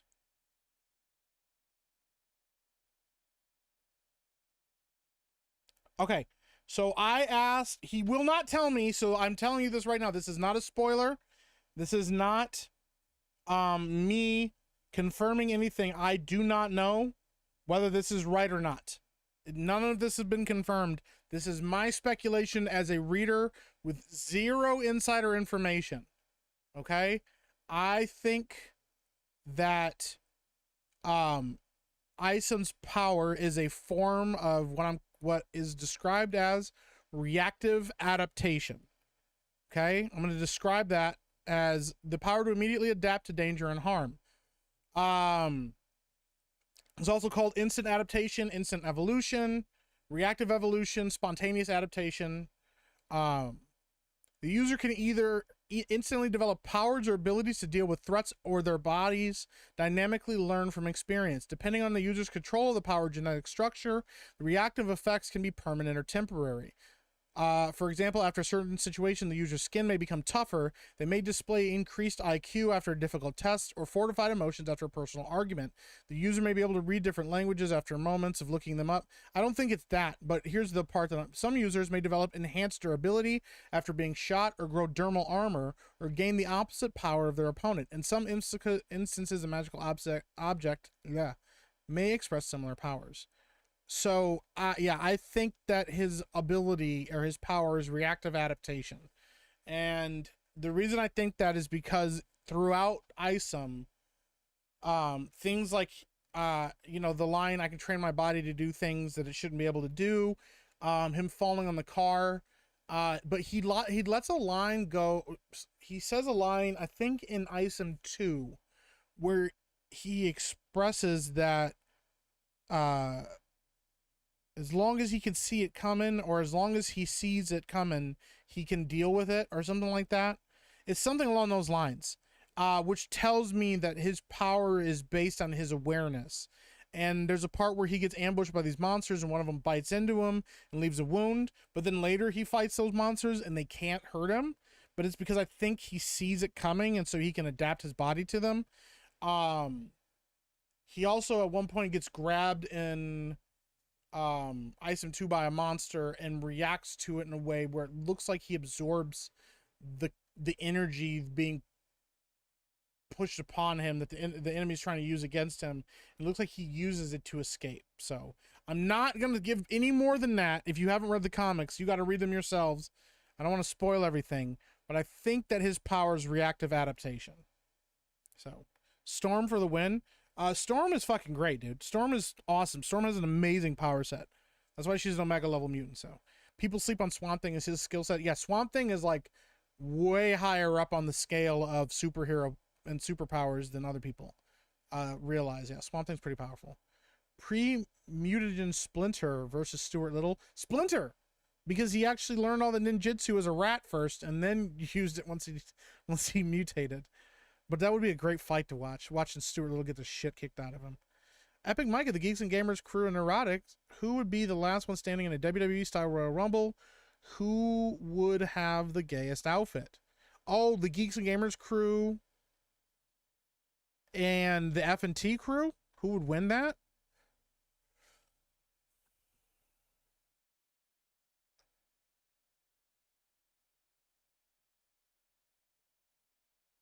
In a WWE style Royal Rumble.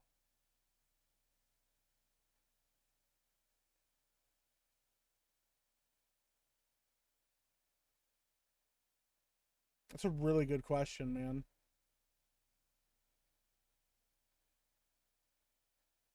That's a really good question.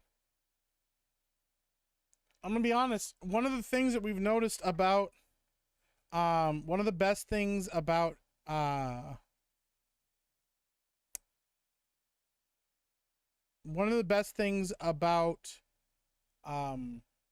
Royal Rumble and being a WWE wrestler, but especially the Royal Rumble, is how you utilize yourself in the Royal Rumble. It's like very rarely does anybody walk in first in the Royal Rumble and just overpower every single person. That's typically not how you win the Royal Rumble. You win the Royal Rumble by being smarter, picking your fights, knowing when to attack somebody, when to not, things like that. So I'm thinking about, people that would utilize their intelligence the most. I think Rippo would be in the end. He's not really Geeks and Gamers or F&T, but I'm kind of counting him in that, Jay would be pretty dominant in that. Jay's he's a big dude. He's a strong dude. Beardo would get close to the end. I would probably get close to the end. As long as I didn't go in first, because I'd get tired really easily because I'm fat. But that fat makes it hard for me to get thrown over the top rope.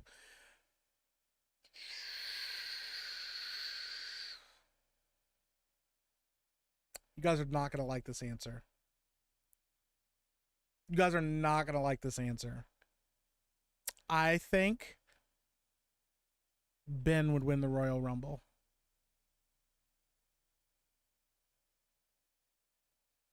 I know that that's controversial, but I think Ben would win the Royal Rumble. I think Ben would do what Edge did in, oh my God, what year was it? Let me see what year Edge won the Royal Rumble.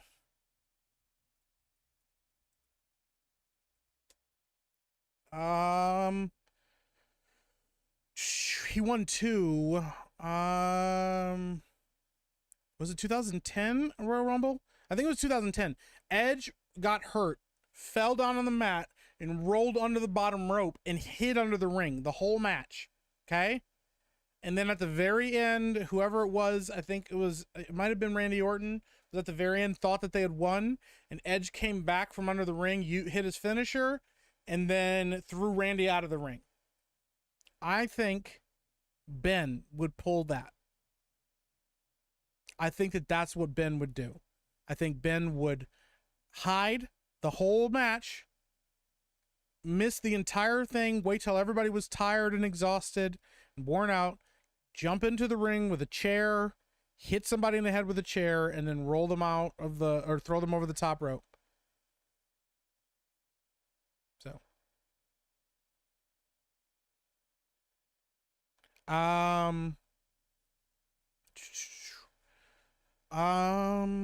Yeah, that's what I think. It's bad. Yikes. I'm not looking forward to watching this. Jeremy will win when Ryan dies from clogged arteries. That's wild, dude. Apocalypse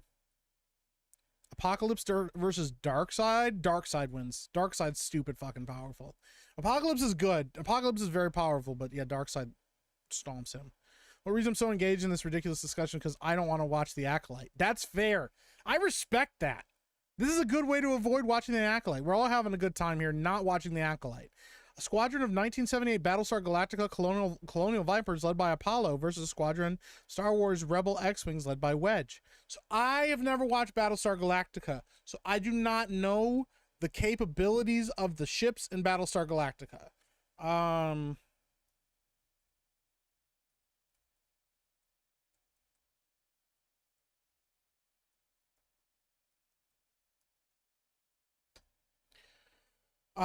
Large turrets.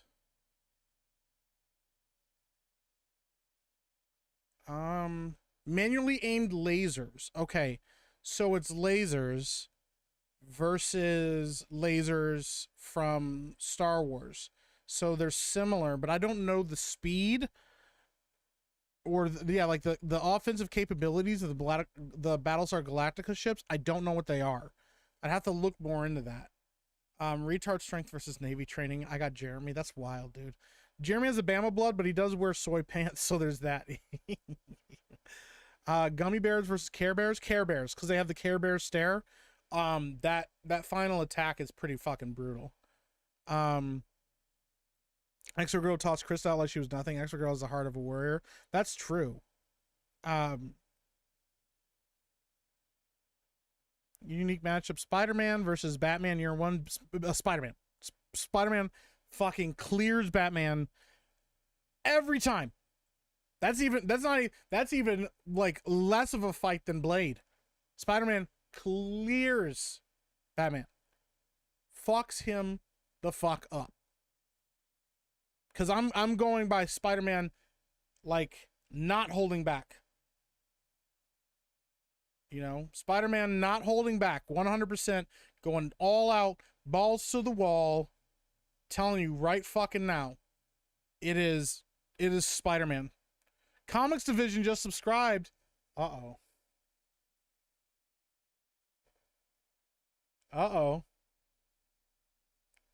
Comics Division has found me. Could you beat Cthulhu by breaking his mind and turning him into a husk? No. Because his mind doesn't exist in our world. So, his mind doesn't really exist in our world. So, since you know World of Darkness, did you read the supplements when Ramos Antediluvian awoke? Pax of Garu held him back. Mages had to hit him with a magic nuke then. I did not. I'd have to read more about that. I have not read that. So, had to finally kill him with sun-reflecting satellites. Antediluvians are crazy powerful. I'd have to check that out. I didn't know that. Interesting, though. I have to, but that sounds about right. I mean, those guys are fucking scary, man. Like ancient vampires and shit. No NDA? No, I got hit with an NDA. He wouldn't tell me. Ultimately, he wouldn't because he's a nice guy and they just build can test. Well, I did, what's his name did say that.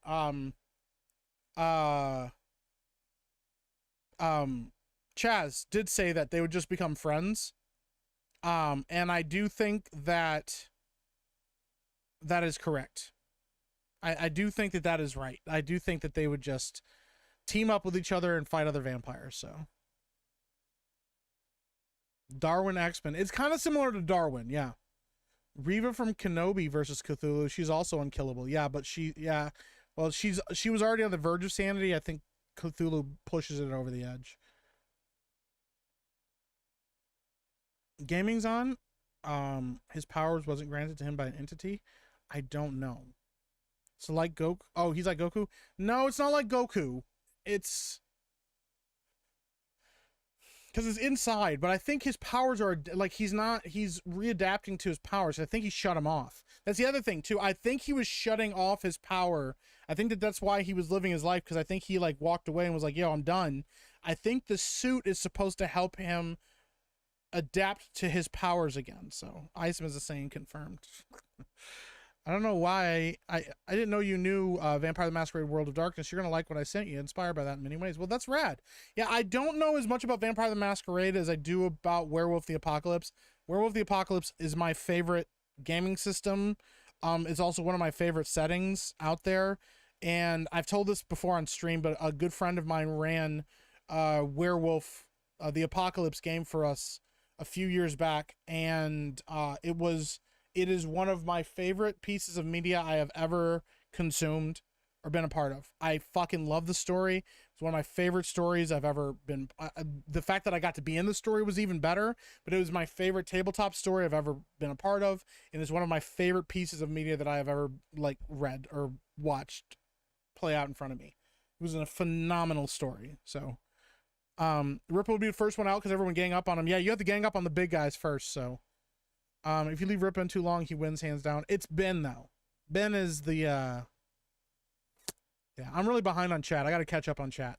What's up, Jersey Dolphins? What's up, Lost Braves fan? Gary wins. He went to prison.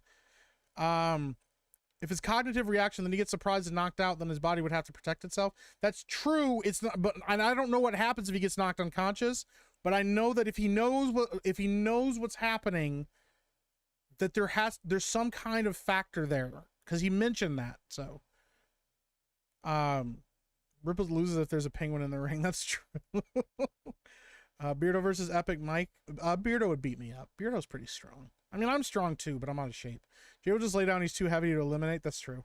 That's how the Big Show won. Yeah, that's true. Jay is too kind though. Yeah, he would. I feel like Jay would eliminate himself. He'd be like trying to eliminate somebody, and he'd go to like he'd like run up to them and clothesline them over the ropes, and then he'd spin over himself. Ben dies of fright. Oh, I love it, dude. Everybody's like, stop it. No fucking way. Oh shit, I'm okay with it. Well, thanks, bro. I appreciate that. What's up, Jimmy Collins? Or he keeps crawling out. Ben would just hide until the very end, dude. Jay chokeslam Jeremy out. Yeah, I would watch the shit out of that too. Does Cat beat Batman? Yes. Cat beat. What's up? Maxfield Von Priestley. What's up, MVP? I think Cat beats Batman like, what did I say? Like 9 times out of 10. I think Cat beats up Batman. I really do.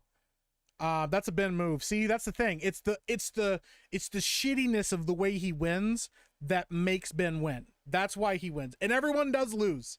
That is very true. Ben is the Goldust of G&G. Everyone eliminate themselves just to get out of the way. That's wild. Darkseid is broken, yes. Ooh. Let's see here. I'm trying to catch up. If we're talking X-Wing versus Viper, then the Viper takes that fight, I believe. Okay. I don't know enough. I'd have to check it out. Pinkie Pie versus Squirrel Girl. I hate this. I don't like that fight at all. Probably Squirrel Girl, though. Man, I'm so behind in the chat. What's up, Tyler B? What do you think about Beverly Hills Cop 4? Personally, I liked it. 7.5 out of 10. I have not watched it yet. What's going on, Comics Division? Welcome in, buddy. I am so fucking behind on chat. I'm trying to catch up with chat. I'm just going to keep scrolling down, keep going down. Mine are Fienna. I love Bone Nars too, and I play a mean black spiral dancer. I am a Glasswalker. I fucking love the Glasswalkers. I think it's funny that, what's up, Bigot Army? Welcome in. What's going on, Hypnotic? I'm super behind on chat. We've been talking about superheroes, and I am completely fucking distracted right now. If he has time to plan Batman, if not, then Blade, come on! Comics has got my back. His name is Comics. So what's going on, Bigot Army? Welcome in. Thank you so much. I appreciate you guys being in here. What's up, Hypnotic? Thank you so much for being here, Comic. I'm just trying to fucking catch up on chat. I'm so fucking behind. Yeah, there we go. Okay, we're caught up now. I just fucking scrolled down. We were tainted. Yes. I played a Glasswalker Metis who his phobia was spiders because he was a Glasswalker by necessity because he was born without claws. So he used guns and other weapons to like make up for that. And he was terrified of the Weaver. Yeah, he was fucking terrified of the Weaver.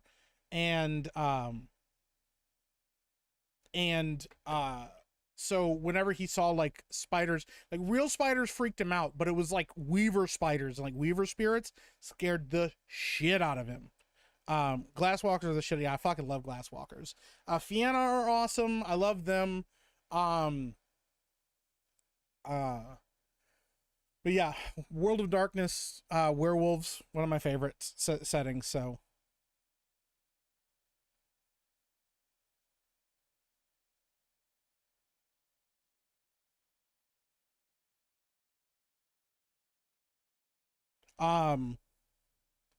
That's a harsh phobia for Glasswalkers. Yeah, it was fun. That's the other thing too. Like, in that setting, in that game, the gaming group, we're all like, I was newer to gaming, but like they're all veterans of like gaming and stuff. And then we had a couple new people, but everybody were like really committed to their characters and got really attached to like the idea of their characters and put some really cool like stuff into their storylines. So. Duke Nukem versus Master Chief. Damn.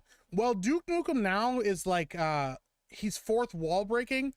Him being fourth wall breaking gives him an advantage, but without that, I'd probably give to Master Chief, dude. So yeah, Comics. I know at some point we got to get this, werewolf game off the ground. We've also talked about, there is a possibility, I'm not saying it's going to happen, but there is a possibility that, the game gets delayed. If the game does get delayed, then I'll run it in a different place. What we'll end up doing is we'll run it late. Oh, I accidentally closed out all my tabs, bro. That's so sad. What we'll end up doing is we'll still run the game, but we'll run it later. And we'll maybe run it at a different time so that we can and work on maybe getting a different cast of people or something like that. So we don't have to run multiple games. Wendigos are fun. Yeah, Wendigos are great. I fucking love, like I said, the Fianna are great. I fucking love Bonars. I love the concept. And I love Shadow Lords. Shadow Lords are fucking great too. We had, Love It Ever After. Thank you so much. We're having a good time. I appreciate you being here. Once again, shout out to Hypnotic, and thank you all the people from Hypnotic. I appreciate you guys. Thank you for being here and hanging out with us. You guys are rad. Hypnotic is killing it. I love that he got called out by fucking, oh my god, what is his name now? Fucking I'm gonna go back and look it up because I don't remember what his name is. He fucking tried to call out Hypnotic and say that he was like irrelevant or some shit. And I'm like, dude, this guy's been grinding on YouTube, and you're going to show up and be like, oh, I'm going to talk shit about some guy that's like just grinding on, you know, a platform and Mighty Keith. Yeah, fuck Mighty Keith. Okay, maybe one day I'll meet him, but fuck Mighty Keith for now. Like, I don't fuck that guy being a piece of shit. I've seen a lot of his posts recently, and I'm really not a fan of the guy. So, and so fuck him for trying to come after Hypnotic as well. He's like, I could get online whenever I want to and do whatever I want, whenever I want to. I can upload and still make a living, and you got to sit here and grind to make money on YouTube. It's like, that's how everybody gets fucking started, man. Like, what the fuck are you talking about? Oh, you're making assembly line videos and shit. It's like, shut the fuck up, man. Like, what are you talking? That's what anybody had to do to get big on these platforms. Like, so what are you talking about?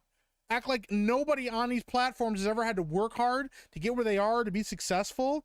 Like, shut the fuck up, Keith. Like, what the fuck, man? That made me kind of mad. So I'm cool though. I'm good. Batman having prep time is just a smooth brain cop-out. He has to still do the bat action necessary to victory. Well, it's not like Blade isn't able to adapt to mid-fight like Batman, putting brain thinking. The thing is, Stone Cold's beer cooler, give me a hell yeah, is like the prep time is part of what makes Batman Batman. His strategy and prep time is one of those things that he utilizes. It makes sense, but at some point the prep time has to be reasonable. At least in my brain, it has to be reasonable. It has to be like, okay, cool. I've had like a week of prep to get ready for this fight, and so now I'm as ready as I'm going to possibly be. That makes a little bit of sense. And you can say in some fights, Batman gets the edge. But in some other fights, I just don't think it makes enough sense to say, yeah, Batman's going to win this fight or get the edge in this fight. There has to be a reasonable amount of time considered there.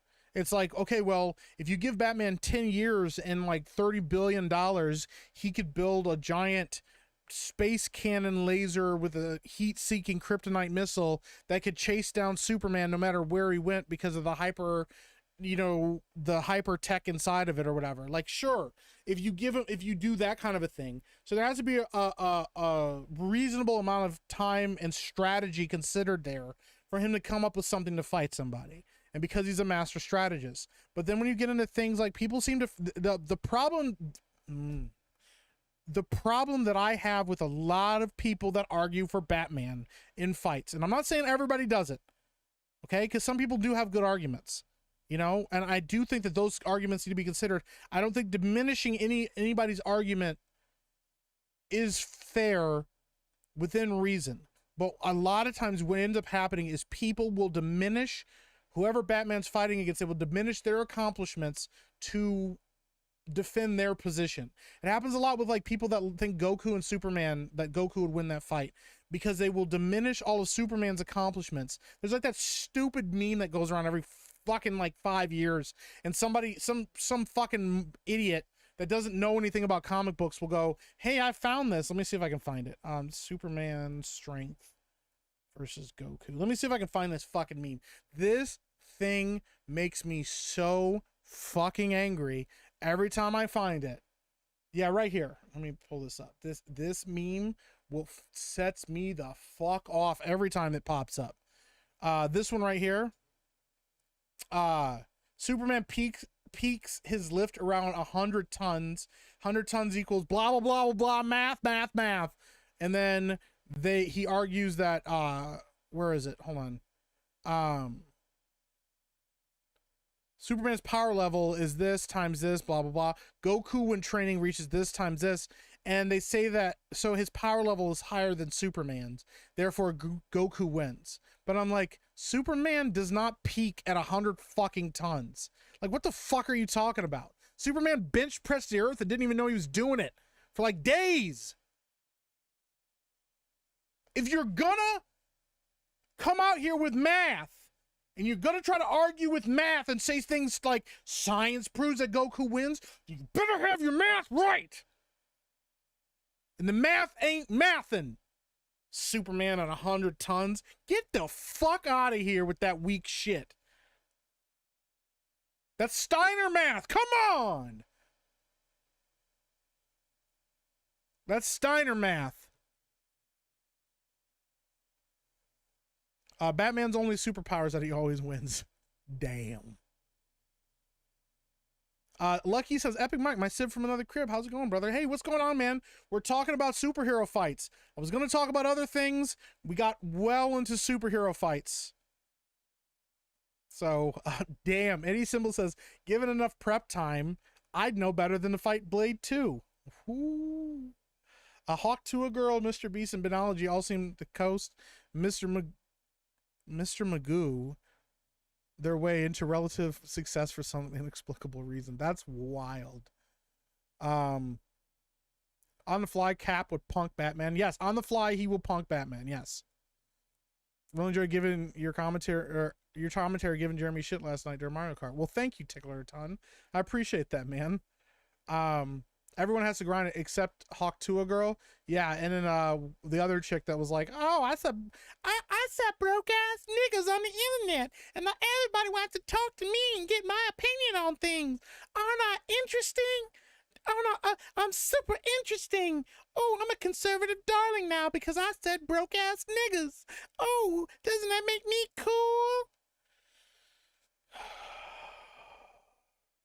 Death Battle comes out with math and they predict Superman wins. Well, yeah, all 3 Death Battles, Superman wins. But I also don't want to just go by Death Battle. Like, I know people will try to dismiss Death Battle. If Superman can sneeze away 100 tons, right? Anyone watch Superpower Beatdown? Dude, Superpower Beatdown was great with Bat in the Sun. I don't know what he's been up to lately. I know he was working on a big product. Or not a big product, a big movie that had Jason David Franklin in it, but Jason David Franklin has since passed away. White Dragon, yeah, that's what it was White Dragon. And I think that was the last thing that Jason David Franklin ever worked on, but now that's, you know, he's gone, and that was like a huge bummer. Yeah, the last thing he did was 3 months ago. He's been doing live streams as well on his channel, but the last live stream he did was 3 months ago as well. And the last thing he did was live action X-Men Wolverine versus Wonder Woman, which that's kind of cool. Like his shit's cool, man. But yeah, Jason David Franklin, man. Jason David Frank. Why did I keep calling him Franklin? What the fuck? Jason David Frank, man. Yeah. What's going on, Boss Hog? Hello. Fucking hello. Who's a better detective, The Question or Batman? The Question. Batman has admitted that The Question is a better detective than he is. It's just that most people don't know about The Question. That's why Batman's considered the world's greatest detective. But Batman has admitted that The Question is a better detective than he is, so. Darkwing Duck beats Blade, but that's because Darkwing Duck has toon power. So, Dr. Manhattan is the only one who could take soups because he's also a matter rearranger and exists extra temporally. Yes, that is very true. Dr. Manhattan could take Superman. They did that in the, what's it called though? Oh man, what was that? Was that string of comics? Clock, Doomsday Clock. Is that what it's called? Doomsday Clock? Some shit like that, where they brought back like the Dr. Manhattan, but then Dr. Manhattan admits that there's no way to that's 200 billion tons. That I think if I remember correctly, Dr. Manhattan basically realizes or admits or discovers that Superman is like the embodiment of hope across the entire Marvel universe, DC, or the entire DC multiverse, and that he has to exist in every multiverse because of that. And so he can't really be destroyed or defeated because that symbol of hope is required to keep the integrity of the multiverse existing or some shit. If I remember correctly. One of the storylines had some super scientists test Superman's strength after he absorbed a bunch of sunlight, and he can lift 200 quintillion tons. Yeah. You're half demonetized for that? Yeah, that's fair. I get it. Here's one. Wolverine versus Superman. Who wins? Superman. Superman wipes his ass with Wolverine. He scratches his nose with the adamantium like claws, and then like toss them. He like uses them like toothpicks. So nothing can beat Dr. Manhattan basically. Except Dr. Manhattan. Bat in the Sun has just got funded for a movie, I believe. Did he really? That must be the Legend of the White Dragon one that he's got funded for. Yeah, that's exciting for him, man. I'm really happy for him. He's awesome. Superpower Beatdown was great. RoboCop defeats Predator, blows up himself with nuke. RoboCop can't run away. It's a draw. That's fair. Superpower Beatdown with Wolverine versus Wonder Woman on a volcano was wild. I don't know if I've watched that one. I'll have to check it out.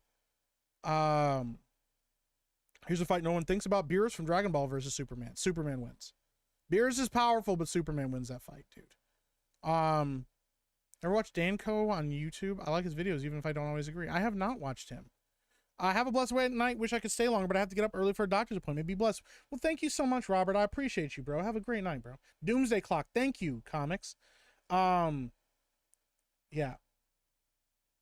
Muhammad Ali beats Superman under Red Sun. Well, that's the other thing too. People forget Superman does know martial arts. He doesn't know as many as Batman or anything like that. He also knows some Kryptonian martial arts. And if I remember correctly, Kryptonians have a denser bone structure and denser muscles than humans. Not by a ton, but by a little bit. So he is tougher than a regular human. just on like a genetic basis, he is. So Batman's from the future, that's why he wins all the time. He already knows what's going to happen. I mean, that's fair. Superman gets clapped by Booster Gold. That's a wild thing to say. You need to talk with comics with 32 flavors of Nick Weiser. It would be epic. I would love to do that. Like I said, I'm not a comic book like expert. I know, like, this is not like a horn tooting thing. It's just like, that's how I would describe myself, is like a jack of all trades. Like, I know a little about a lot of subjects.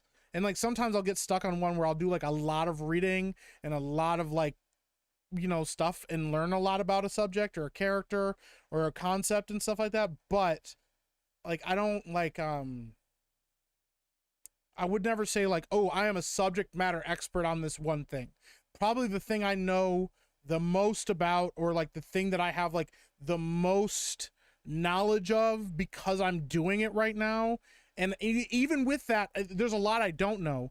And to be honest, if you want to be to be honest, the most intelligent people in the world are people that know that are aware of how much they don't know. I would argue the thing I probably know the most about is film. And even with that, like, I don't know, like, there's a lot about film I don't know. There's a lot of movies I haven't seen, you know? But I'm open to learning, and that's the other part of it too. Like, I'm learning like a lot constantly about that, and I'm open to learning a lot about subject matter. Like, if I'm interested, I'll learn a lot about it. So like, but nerd shit in general, I know a lot about a lot of different nerd shit. Like, I haven't seen Battlestar Galactica, so I don't know anything about that. I haven't seen Stargate, so I don't know anything about Stargate. And like, I would love to see Stargate. I would love to see, Battlestar Galactica, things like that. I want to watch Farscape. Those are all on my list of things I want to watch, but I'm also trying to figure out how to like balance it all too. Like, I'm just about to finish Breaking Bad. Breaking Bad is one of the best television shows ever made, like, hands down. It's fucking phenomenal.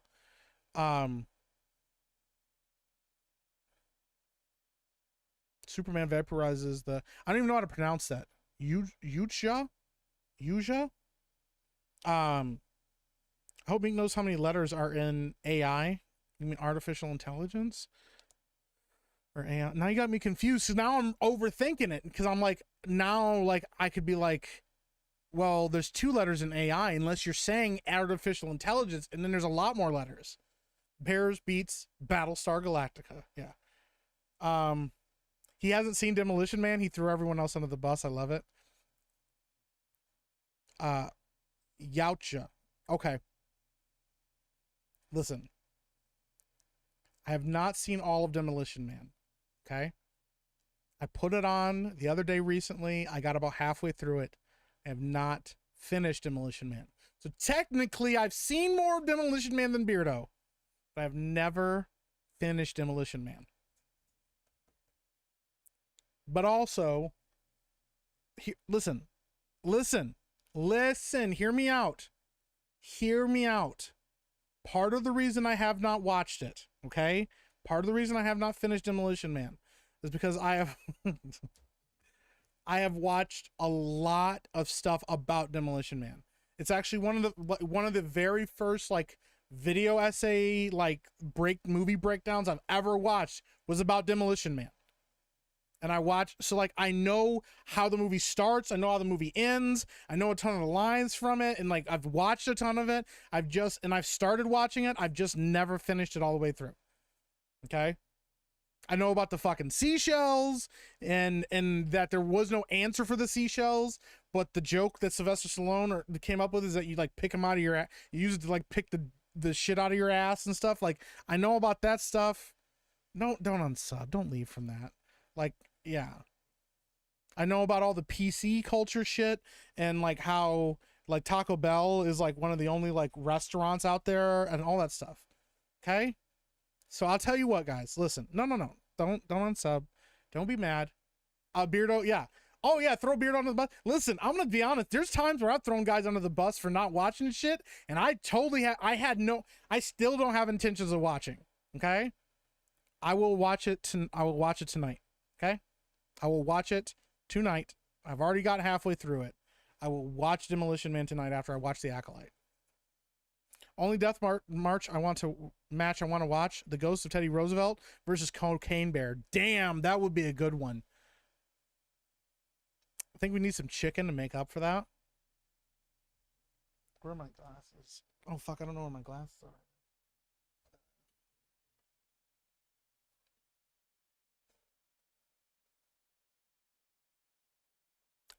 I know that Sandra Bullock was supposed to be like, what's his name's daughter?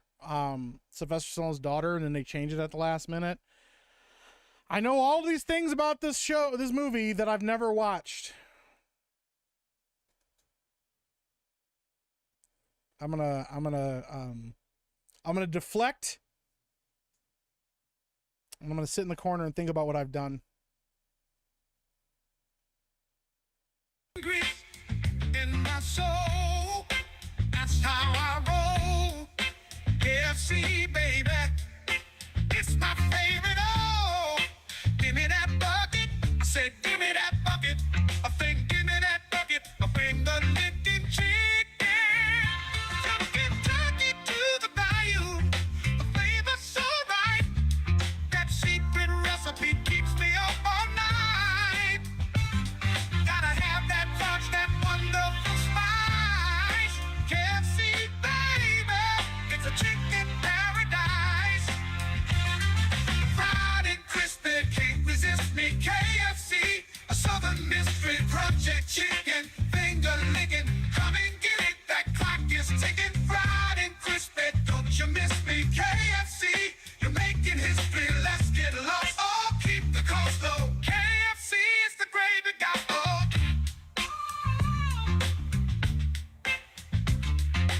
Give me that bucket.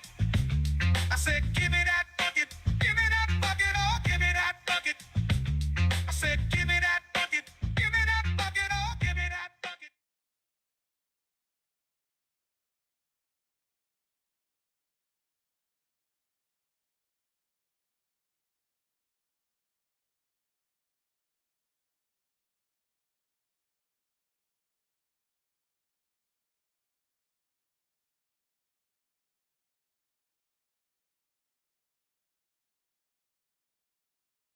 Muted. Here we go. Whoops, my bad. I'm unmuted now. I've unmuted myself. I unmuted myself. I got it. Figured it out. We're good. I've done this before. Okay? I've made mistakes, but I've caught up to my mistakes now. Somebody asked what my other favorite Wesley Snipes movies are. The top of the list, fucking Blade. He's a great Blade. I love White Men Can't Jump. I fucking love that movie. I should not have watched it when I was younger, but I did.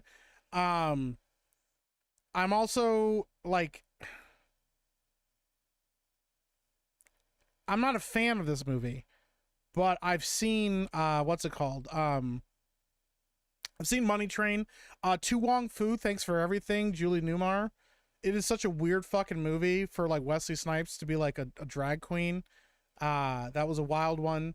What was the fucking one where he plays the there's a movie where he plays a gangster that he did too, and I don't remember the name of that one.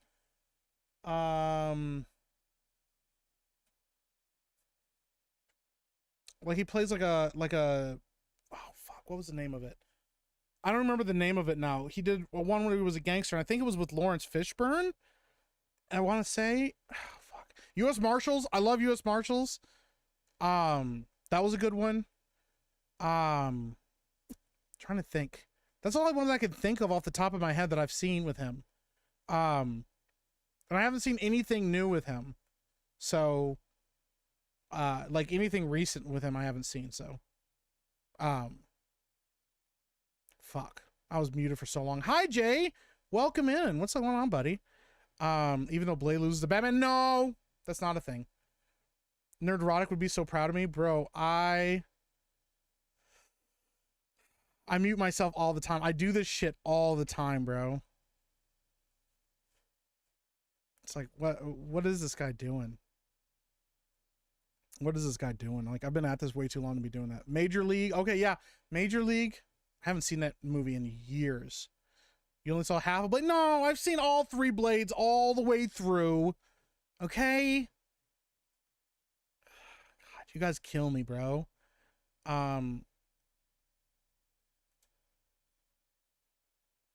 Which one is that one? Where he plays the gangster? Is that Sugar Hill? New Jack City? Okay, yeah. It was with Chris Rock? Okay. I have seen Major League, but I haven't seen Major League in forever. Yeah. Blade is better than Batman. Drunk, I'm so proud of you. I knew I liked you for a reason. Okay? I knew I liked you for a reason. Okay? Listen, Drunk 3PO reads a lot of comics. A lot of comics. He would know. Rain says, Drunk 3PO, my daughter cannot put your book down, Jay. I wish I would have went to Fan Expo. Guys, I'm not saying this just for Jay's benefit. Like, I really, really enjoyed Achromatic Chronicles Blue. Okay? It was such a fucking good time. I was so entertained by that book. So yeah, like I fucking love that book. It was rad. The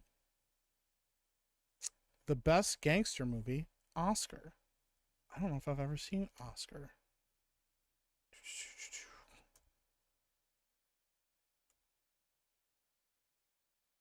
1991 film with Sylvester Stallone? Is that what you're talking about? Yeah, I've never seen this movie. Interesting. I'll have to put this on my list of films to watch. He has a first appearance of Punisher. Dude, he has a lot of comic books. Like, yeah, Jay has a lot of comic books.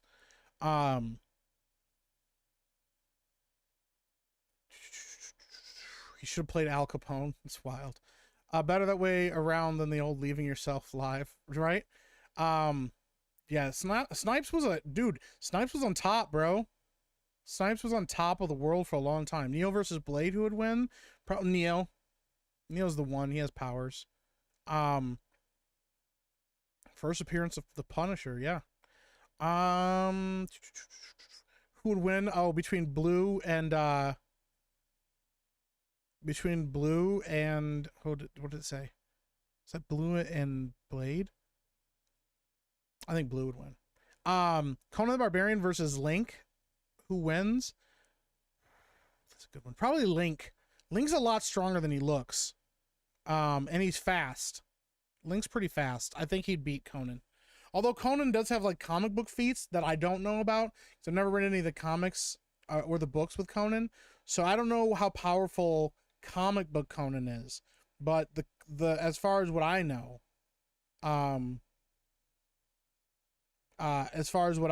yeah, I'd have to give it to him. So, I liked Oscar. Most of my friends didn't though. Interesting.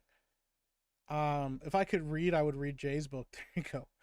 I read it last night. I loved it too. My girlfriend really enjoyed chatting with you too. That's awesome, dude.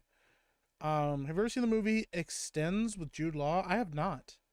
Watchmen is better than The Boys. Yeah, 100%. From a comic book standpoint or a graphic novel standpoint and from a film standpoint. Because I personally think that the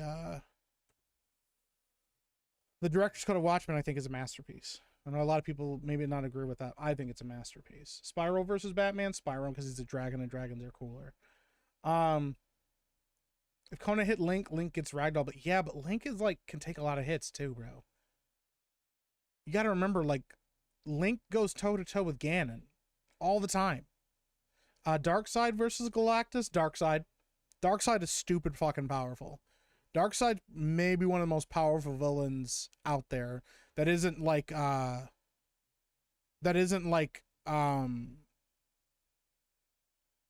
completely jacked, like completely broken. Galactus is powerful, but I do not think he's as powerful as Darkseid by any given stretch.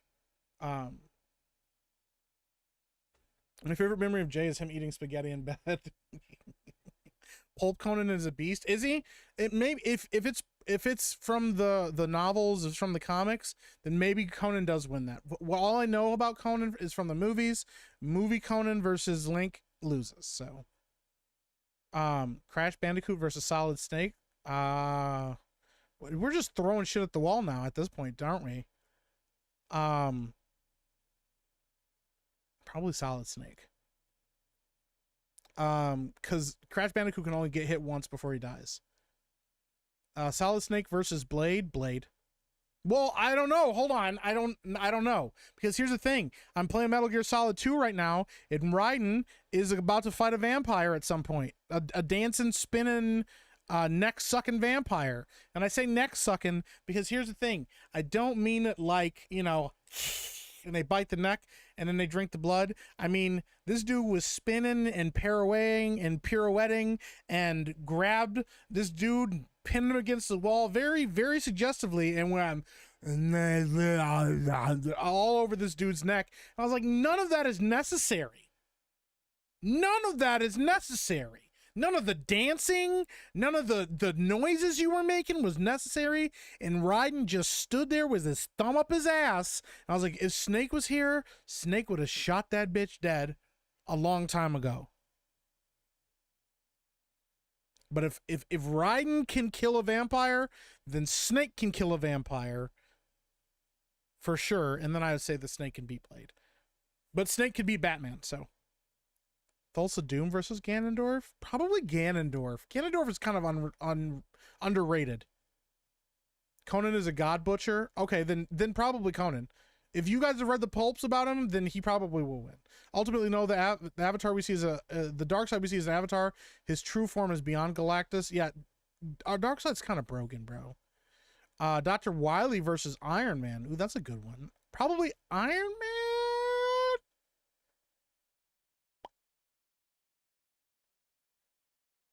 Dana White, we've not Mike have seen Snake defeat a full Daywalker vampire. Way to leave me out of that. Mr. T94 says, I do have a question. I'm starting up my first wrestling podcast on Saturday. Never streamed before. Any advice? Not gonna lie, a little nervous. I will tell you this: relax, take a deep breath. DN Soul, thank you so much. I appreciate you being here. Have a good rest of your night. Relax, take a deep breath. You know, if you've done the study, if you've done the research, and you know like the technical stuff, the rest of it will come natural. Do not hamstring your streams. Let people talk. You know, the biggest thing is it's your stream. You're the one that sets the tempo for everything. So let there be good conversation. But remember that, the audience is there to hear everyone talk. Reminding people and giving everybody an opportunity to talk on your stream is important. Remembering to keep your points while you can express and explain yourself, but remember to keep your points to a reasonable length, because the problem is, like, unless you're solo streaming, nobody wants to hear the one guy when there's a panel of 7 talk for 2 hours. They want to hear everybody express their opinions. And it's also good to balance personalities. If there's multiple personalities, because some people are very strong personality, some people are a little bit more like sometimes they're meeker, or sometimes they're like more polite. They don't want to interrupt. Things like that can happen.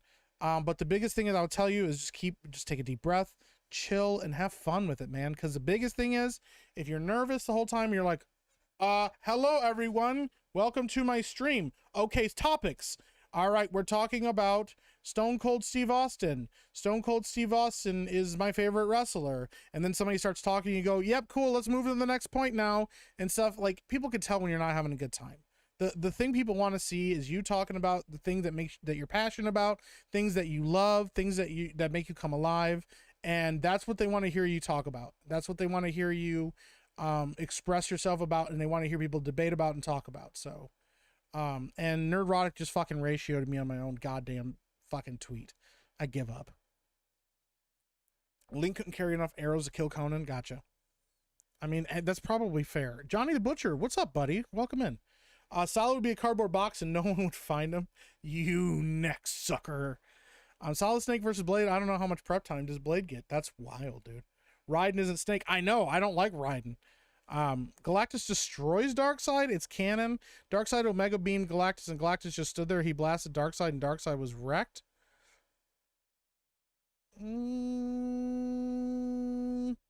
That's Pliskin. No, it's not. It's Snake.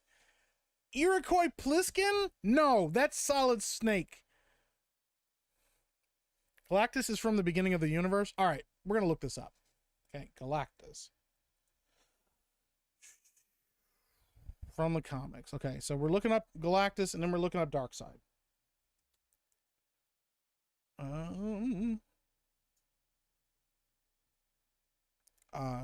on. We're going to pull this up.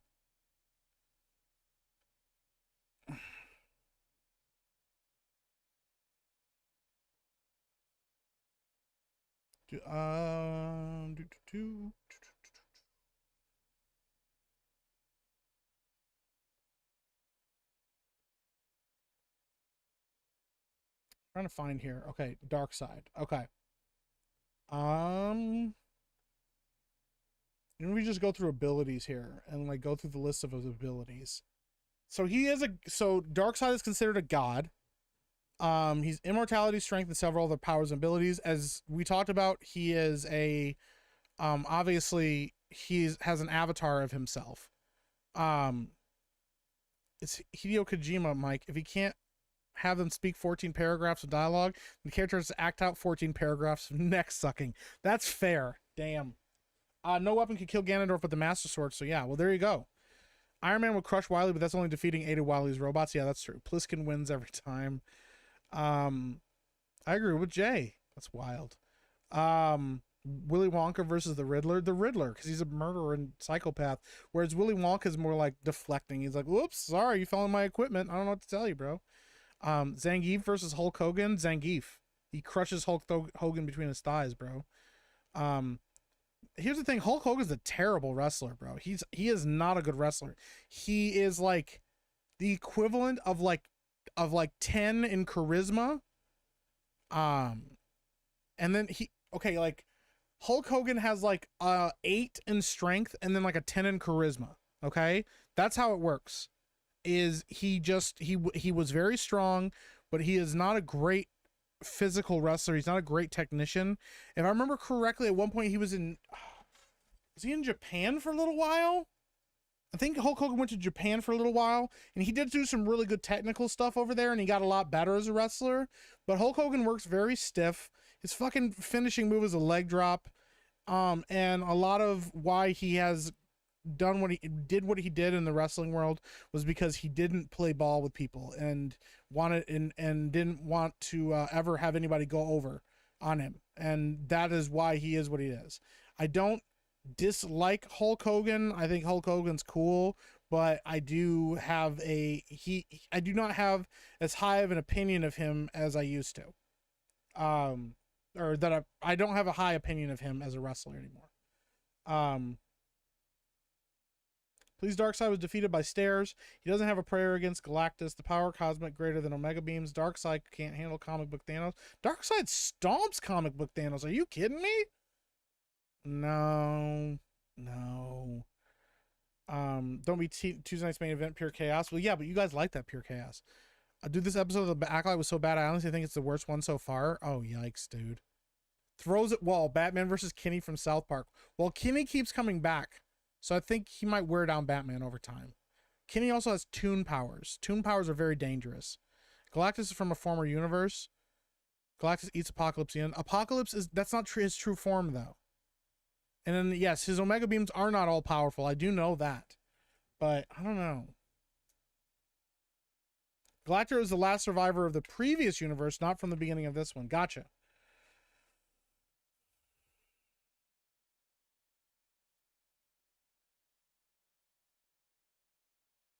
I don't know. Kink shaming is a necessity. I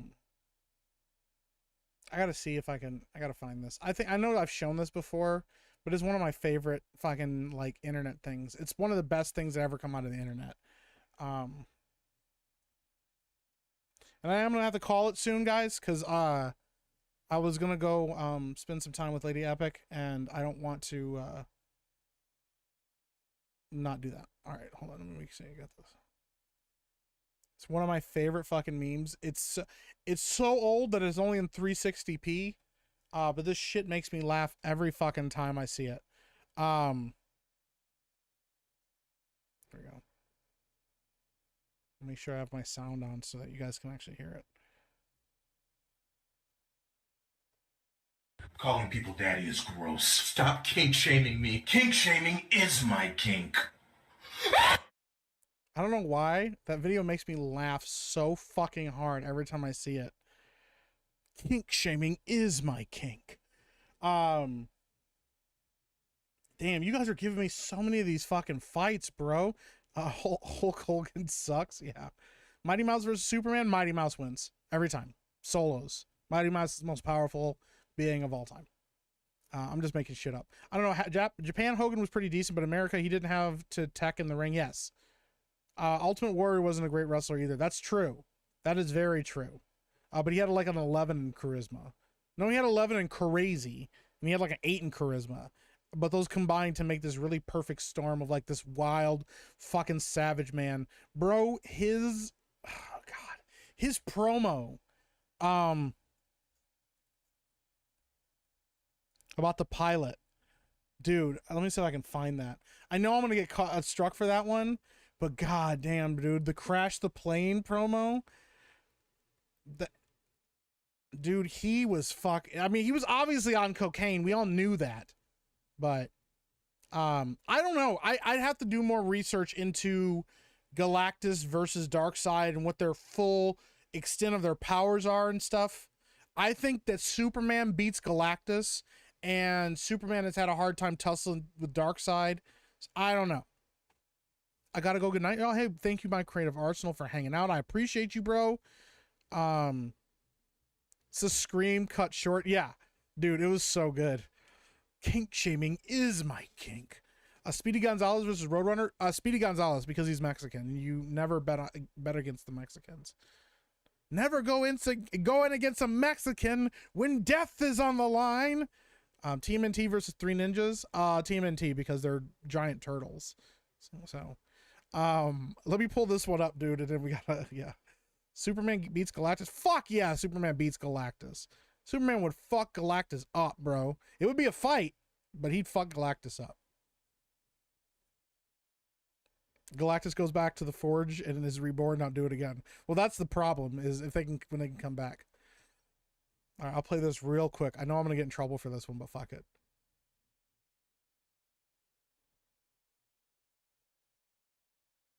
Oh shit, I gotta actually put on the sound. I caught myself this time. You guys proud? This guy was fucking tripping. This guy was on some next level shit.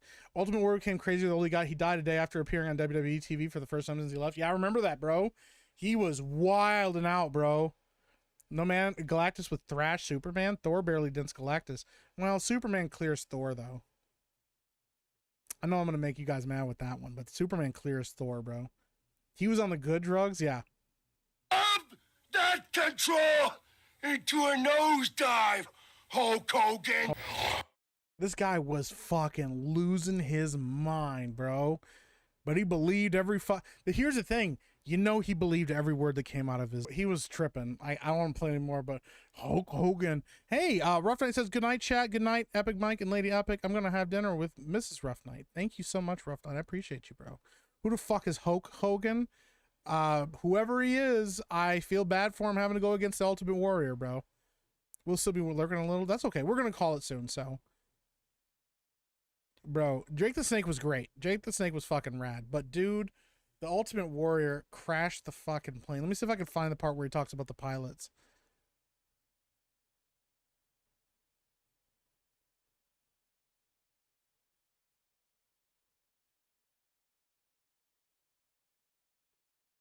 Is this where it is?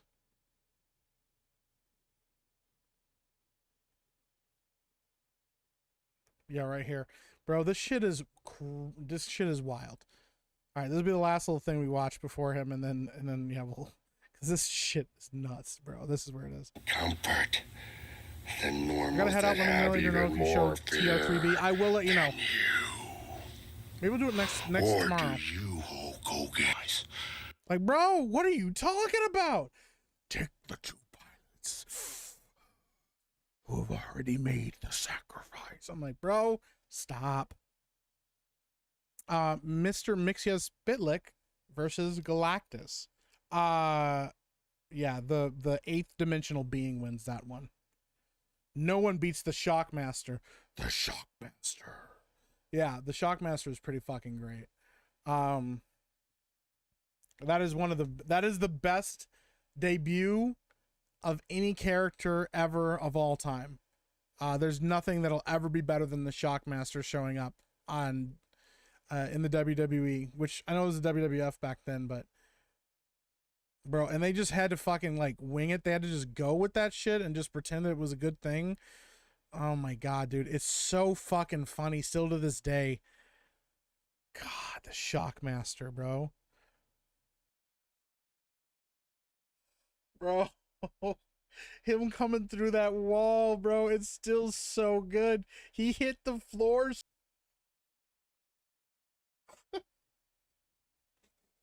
And the fact that he had to put his helmet back on. Oh god, dude. I know WWE's really stinging about that, but bro, it's the way he hit the fucking floor. Oh god, dude. And then like you can see him trying to shake it off. Oh god, dude. Oh my god, dude.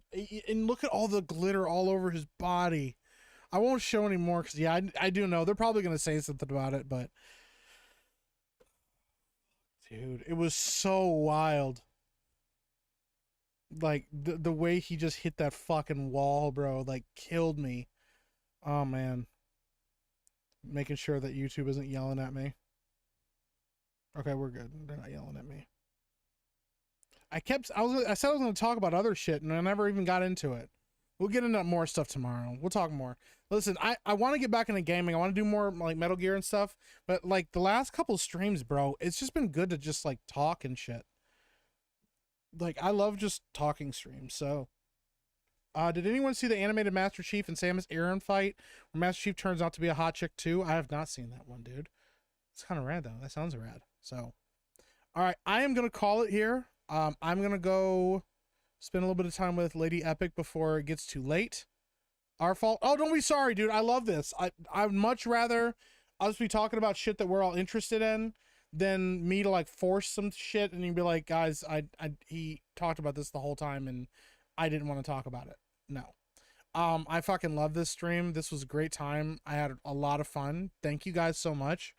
You guys make sure you go check out other streams. Let me see who's on right now. I still don't know how to fucking raid people. Drunk 3PO is online right now. So you can go check out his stream, waiting for 90k subs. He is getting really fucking close. So go check out Drunk 3PO. Go check out Vets Talking over on YouTube. They're live right now. Brahma Bull is live right now. Go check out any of those guys. Go show them some love. Kick people, you know I love you guys. Steph is on too, is she? It doesn't show. Oh yeah, My Nerdy Home is streaming right now. Kick guys, I'm gonna send you over to Steph. Go show her some love.